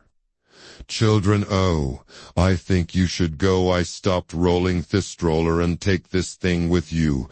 I don't want it, he said, seemed surprised. The vehement in his own voice, he knew something was wrong with it. Oh yes, he started out of the garage and looked back. I'm not done with you. Oh, for God's sake. Andy, just do something else. Go fishing. Enjoy your retirement. He went back to his truck, revved the engine, and peeled out hard enough to leave a rubber tattoo on the courtyard pavers. I thought I might as well go back to the gazebo, at least until theoworms started up again. Not really earworms. Snakes in my head to off them, and if I didn't do what they wanted, they'd inject their poison from sack, but never. In a way, I didn't blame P for his suspicions. Ali's look probably had some of his own. The whole thing was wrong. The most wrong thing of all was my current wretched position. What was unpleasant today would be terrible tonight. What had Jim the bridge kipper said? Dusk, you know. Real things seem thinner then. It wastes through, and once night comes, the wall between real things and a whole other plane of existence can disappear completely. One thing seemed sure, any chance of contacting my dead son was gone. The old cop had broken the spellbist to just sit for a while looking out at the gulf. Try to get I'm not done with you out of my mind think about what to do while I still could think when he got to the gazebo, just stood there looking in pie. Wasn't the only one not done with me, it seemed. Tad or someone made contact after all. The snake pole was no longer leaning against the railing. It was lying on the gazebo's floor. The litter of old life jackets had been pushed aside, scratched into one-offed planks by the sharp point of the snake. Poe's hook, I had no doubt, or Toiletta's a third had been started, left incomplete. I looked at those letters and knew what I had to do. It had been staring me in the face all along, Jacob and Joseph. Heckle and Jackal, Bad and Badder, weren't as all-powerful as they seemed in the end. They only had one link to Thorold of the living now. Their mother was gone. The two letters scrawled on the plank were PR. The one that had been started and then abandoned was Thaslanted bar of an A. If it could be all finished and done with when it's Donathan, it may as well be done quickly. That was MC Beth's idea. A bootsook matters as this, and he was a thinking cat, I believed. I might be able to deal with my two hybrid harpies if I didn't, and the thought snakes burrowed deeper into my mind. I might end with only two choices, suicide or a life as their surrogate father, as their slave. I went back to the house and into the garage. Just ambling a long look at Menot. A care in the world, the thoughts started up at once. I no longer need to tell you what they were. I took hold of the stroller handles and rolled it back and forth, listening to the hellish squeaking. If I couldn't get rid of the mide oil, that bad wheel, of course I would. More, I draped different shirts over for the backs of the chairs with different shorts on the seats. When it took up residence in the Bell House, which would become the Trenton House, I would turn down their beds at night and read to them from in the night kitchen Sylvester and the magic pebble Kadoroi. I would show them the pictures. How are you boys? Good, good. You want to go for a ride? Yes, yes. All right, why don't we do that? I just need to take care of a couple of things. I'll be right back. I went in the house and grabbed my phone off the kitchen table. I checked the county tide chart and liked what I saw. It was going out and would be at dead low shortly after 11 o'clock at me soon. I was still wearing my workout shorts and a t-shirt with the arms cut off. I dropped the shirt on the floor, kicked off my sandals, and hurried upstairs. I put on a pair of jeans and a sweatshirt. I jammed on a Red Sox hat. I had no boots, but in the downstairs closet I found a pair of gashes. They were Greg's and too big for me, so I went back upstairs and put on 3 more pairs of socks to bulk my feet. By the time I was back downstairs, I was sweating in spite of the air conditioning outside. In the August heat, I would be sweating even more. Andy P. said they'd driven these nicks to the northern end of the key, where those that didn't burn had drowned, but he had also said the line of beaters probably hadn't gotten all at them. I had no idea if the Jess could call those that might be left me. They couldn't, or maybe there weren't any at all after 40 years, but I had dressed for snakes, just in case. One thing I did know is that Florida is a reptile-friendly environment. I looked under the sink and found a pair of rubber kitchen gloves. I yanked them on and went back out to the garage, pasting a big smile on my face. I'm sure if anyone had heard me talking to that empty stroller, they would have thought me as scrawzy as Ali Bell, but It was just me, and them of course want to walk instead trying to sound teasing, trying to sell the concept, as we used to say big voice like, you can probably walk right now, roll us, will you be good if I take yo in the beach, yes roll us. Then chilling me all the way to my chorus on the beach, daddy, okay. I said, thinking only one boy ever had the right to call me. That you little shits, here we go. We cut across the courtyard in the hot August sunshine, squeak and squeak and squeak. I was sweating like a pig inside the sweatshirt already. I could feel it rolling down my sides to the waistband off my jeans. I pushed the stroller along the boardwalk, the slats rumbling under wheels. Easy enough so far, the beach would be harder. I might get bogged down, have to stay near the water where the sand was packed and wet. That might not. I rolled the prom through the gazebo. I picked up the snake pole on the way and placed it horizontally between stroller wide handles. Having fun, boys? Yes, sure. You don't want to get out and walk, please? No, roll us. Okay, but hold on, little bump here. I asked the stroller down the single slumped step between the gazebo and the line of beach Naka and Seagrass. Then we were on the sand. I had the slope to help me as I pushed the stroller down to the harder pack. At the edge of the water, the buckles of the gashes jingled. I said. My face was running with sweat, but my mouth was dry. Having fun, boys? Yes, roll us. I was beginning to be able to tell them apart. That was Joe. Jake was silent. I didn't like that. Jake having fun, big phase. Didn't like the edge of doubt. Is there something else not to like? They were separating from me, getting stronger. Marithia. Some of it was the stroller, but some of it was me. I had opened myself to them. I had to. There had been no choice. I turned north and pushed the stroller. Little birds, the ones I called peeps, strutted ahead of us, then flew. The gashes jingled and splashed. The wheels of the stroller threw up tiny rainbows in the thin water where the gulf gave way to the land. The sand was firm, but still harder to push through than on the planks of the boardwalk. Soon my breath was rasping in and out of my throat. I wasn't in bad shape, never drank Toex, and never smoked at all, but I was in my 70s. Jake, where are you taking us? Oh, just for a little ride. I wanted to stop to key a rest, but I was afraid the wheels would get mired if I even slowed down. Yeah, wanted to go for a roll. I'm taking you for a roll. Jake, I want to go back.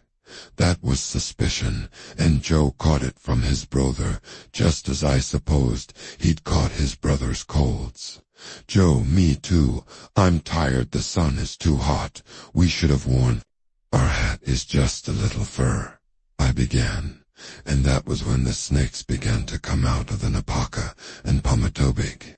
Once dozens of them flooding down to the beach. I hesitated, aided, but only for a second any longer, and the stroller would been stuck. I pushed them through snakes, and they were gone, like the ones in the tub. Jake, back. Take us back. Joe, I don't. Lee, I get here. He started to cry. I don't like this, snakies. We're treasure hunters. I was panting now. Maybe we'll even see King Kong like in the movie. How about that, you little rascals? Ahead, I could see the triangle of heaped shells where Rattlesnake kinded. Beyond it was Daylight Pass, with its eternal whirlpool, and he said that Eddie had dug the bed of the pass deep there. I didn't remember how deep 16T may be, but those heaped shells between me and the water were a problem. The stroller would get bogged down in them for sure, and crawling across them were a couple of snakes I didn't believe were illusions or ghosts. They were their leftovers from the great snake hunt. Newcomers, it didn't matter. Jake, not begging, commanding. Take us back, or you'll be sorry. I'm sorry already. I thought I couldn't say it aloud. I didn't have enough breath left. My heart was running amok. I expected it to. Simply burst like an overinflated bowel at any second. To my horror, the twins were swimming into existence. Their men's bodies were too big for the stroller. Double seats, but we're in them just the same. They're swollen. Children's heads turned to look at me as black and malevolent the red pepper of snake bites stippling their cheeks and foreheads, as if they were suffering from an apocalyptic case of chicken pox. This pair of snakes was real, all right. Their bodies made a dry shooshing sound as their sinuous ESVs spiraled through the shells. Their tails rattled dry bones. Ina gored. Jake, bite him, bite him. Good Jake, bite him, make him stop, make him take us back. When they'd struck, it felt like BB shitting, the rubber gashes, or maybe hailstones. The stroller finally stuck fast, wheels deep in shells. The men's children inside it, where it twisted around, staring at me, but it seemed they couldn't get out, at least, not yet. One of the rattlers was gripping my right Fiat through the thigalosh, its head spiraling up because the stroller was stuck. Anyway, bead, so to speak, I let it go in favor of the snake pole. I plunged it down, hoping not to give myself a nasty gash, but knowing I couldn't afford to hesitate, I caught a loop with the hook and flung the snake toward the water Theodore struck. At my left gallop for one moment I saw its black eyes staring up at me, and thought they were the same eyes as the ain ones looking at Mithron. The stroller. Then I brought the hook down and speared it behind its triangular head. When I raised the snake pole, I felt its tail flap my shoulder, perhaps looking for a grip. It didn't find one. I flung it for one moment. It was a writhing scribble against the sky. Then it was in the water. The stroller was rocking back and forth as the things inside it, visible yet ephemeral, struggled to get out. They still couldn't. The stroller was their link to the world and to me. I couldn't push it any further, so I dropped the snake pole and tipped it over. I heard them scream as they hid the shells, and then they were gone by that amen. I could no longer see them, but they were still there. I could hear Jake shrieking and Joe crying, sobbing really, as he had probably sobbed when he realized he was covered with rattlesnakes and his too short life was ended. Those sounds made me sorry. I was sure my son had also cried while he and Donna were broiling in that pinto, but that didn't stop me. I had to finish what I started if I could. Gasping, I dragged the stroller toward the whirlpool. Jake, no, you're supposed to take care of us. Royless, push us, dress us. No, his brother only shrieked with terror. I was 20 feet from water's edge when flames burst up all around me. They weren't real, they hadn't a heat, but I could smell kerosene. The stench was so strong it made me cough. The coughing turned into gagging. The blinding white heaps of shells were gone, replaced by a carpet of burning snakes. They weren't real either, but I could hear the popcorn sound of their rattles bursting in the heat. They struck at me with heads that were in fear. I reached the water. I could push the stroller in, but that wouldn't be good enough. They might be able to get the haunted thing out, just as they'd somehow managed to target it. From the Bellas to Greg's. But I've been told that men, or even women, small women, are sometimes able to lift cars off their trapped children, and once upon a time, a woman named Donna Trenton had fought a 150B St. Bernard with nothing but a baseball bat, and won if she could. David. Surely I could do this. That stroller didn't weigh 150, but it might have gone 30. If the things had been in it, and if they'd also had actual weight, I never could have lifted it even to my waist, but they didn't. I hoisted it by the struts above. The back wheels, I twisted my hips to the right, producing an audible creaking from my back. I turned the other way and slung stroller like the world's clumsiest discus. It splashed down only 5 t from Thieves of the Shell Beach, not far enough. The current from Calypso Bay was running strong with the ebbing tide. The stroller, tilting this way and that, was Puladinto. The whirlpool, they were in it again. Maybe they had to be in it. I got one more look at those terrible faces before they were carried away. When the stroller came back around, it was sinking. The seats underwater, its occupants were gone. One of the shirts floated away, then the other. Age heard a final shriek of anger in my head. That was Jake Bell, the stronger off to the next time. The stroller came around on its watery carousel. Only the handles were above water time. After it was gone, except for a watery sun flash 3 or 4 t. Down the flames were also gone, and the burning snakes. Only the sten of kerosene remain. A pair of blue shorts floated toward me. I picked up the snake pole, hooked them, and flung them out into the gulf. My back creaked again. I bent over trying to soothe it. When I straightened up and looked across daylight paths, I saw a lot more than a few masses of floating green. Dumakai was there. It looked as real as the hand rising out of the tub of snakes, or the horrible hybrid beings lying in Thega's room bed. I could see palm trees and pink house standing on stilts, and I could see a man. He was tall, dressed in jeans and a plain white cotton shirt. He waved to me. "Oh my God," Donna said in the seconds before she died. "You're all grown up. Look how tall you are." I waved back. I think Hesmeld, but I can't be sure because by then my eyes were filled with tears, making liquid prisms, that quadruple brightness of the sun, when I wiped them away. Dumakai was gone, and so was he. It took only 10 minutes to roll the prom down the end of the quay. Or maybe it was 15. I was a little too busy at my watch returning to the gazebo. And the boardwalk took me 3/4 of an hour because my back kept seizing up. I undressed as I went, pulling off the gloves, peeling off these wet shirts, kicking off the gashes, sitting down on the sand. Long enough pull off the jeans. Doing those things wasn't as painful as walking, but they hurt plenty. So did getting up after shucking vegans, but I was lighter, and the horrible rat run of thoughts in my mind was gone for me.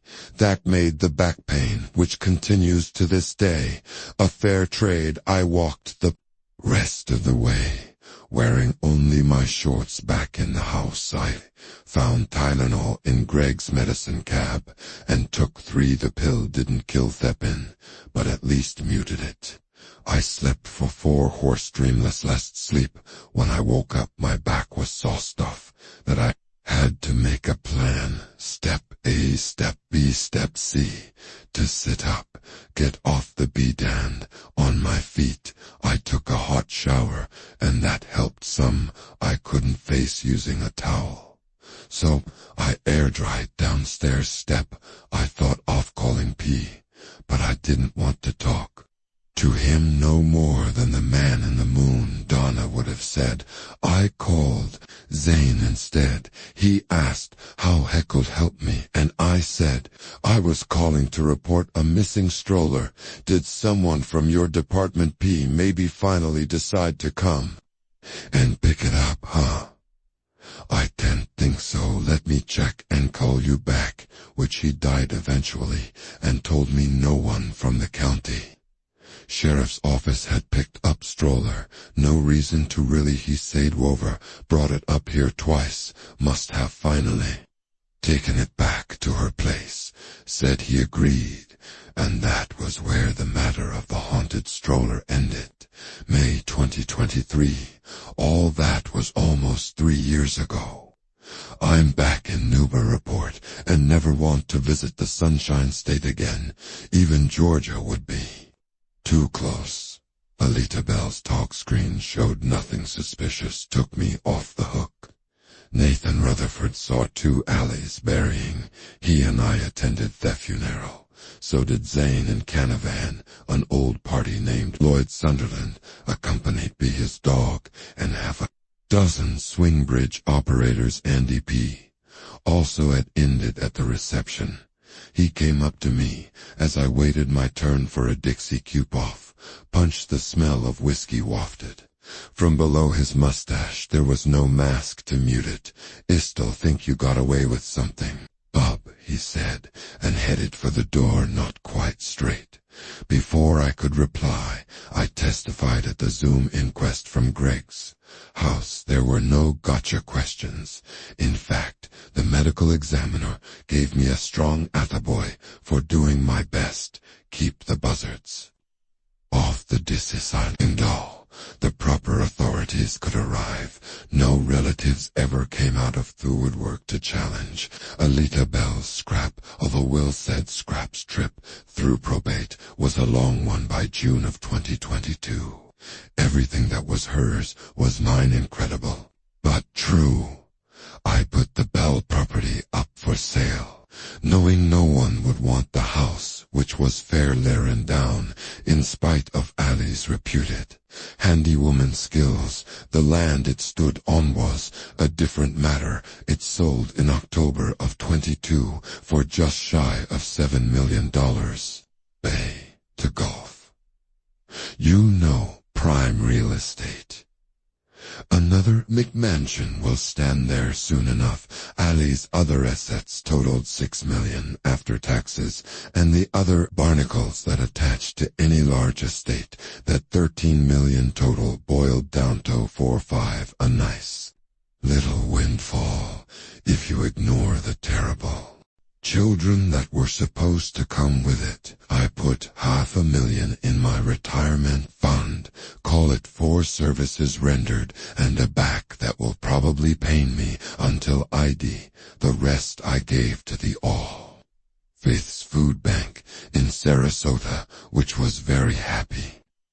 Over the _Mundana would have said to accept the money. The only other exception, I was the $8.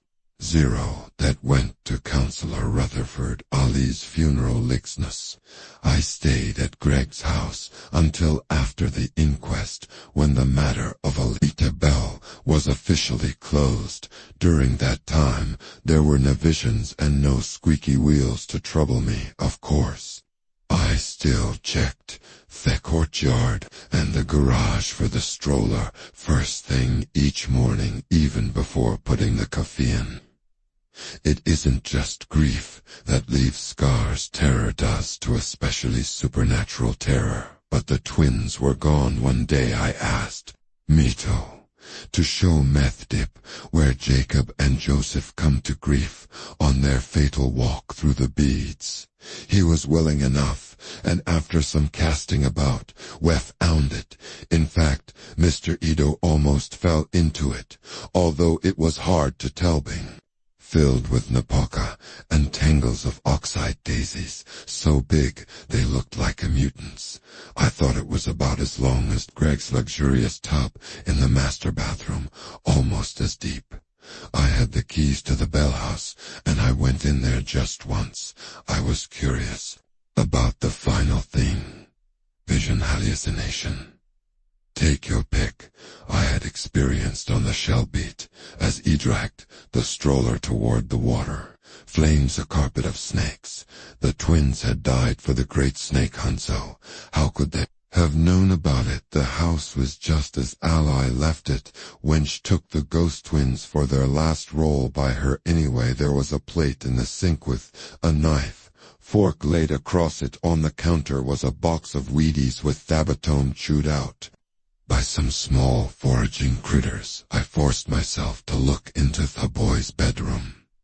I had thought she would have kept it as it had been during Jake's and Joshua's lives, and I was right. There were twin beds. The sheets and pillowcases were printed with cartoon dinosaurs.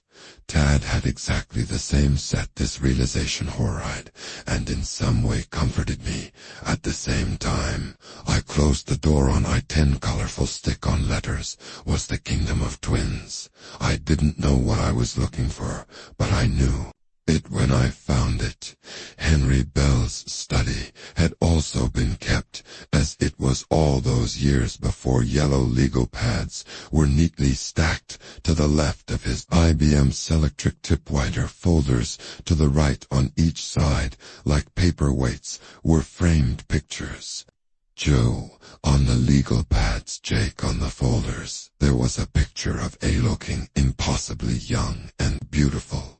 On one wall, on another wall were 3 framed black and white photographs of the great snake hunt. One showed men unloading trucks putting on smoke a Kaiser packs called Indian pumps in those unenlightened days, and donning protective gear.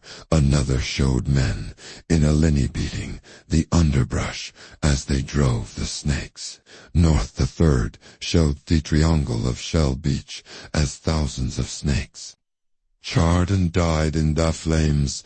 I knew that Jake and Joe had haunted this house long before they had haunted mine. Perhaps Ally had even rolled them in here and showed them the photographs. See, boys, that's what happened to the bad snakes that hurt you. I left. I was glad. We'll go. I never went back. Just one more thing. Well, Roger said land is the one thing they're not making any more of. And in Florida, land is gold, especially since the pandemic hit.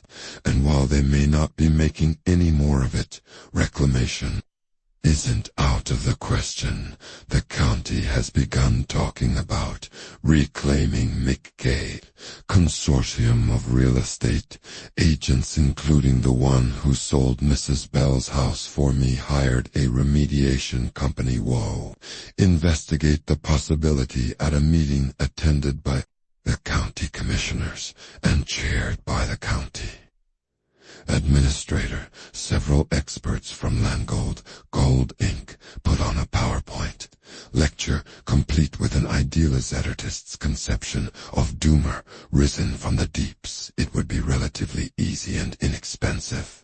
They said just close Daylight Pass again, which will choke off the water's flow. A year or so of dredging, and there you have Ithiar discussing it. As I write this, the environmentalists are raising holy hell, and I give money every other month to the Save Daylight Pass organization that has formed. But in the end, it's going to happen, because in Florida, especially parts where the rich tend to gravitate, money trumps everything.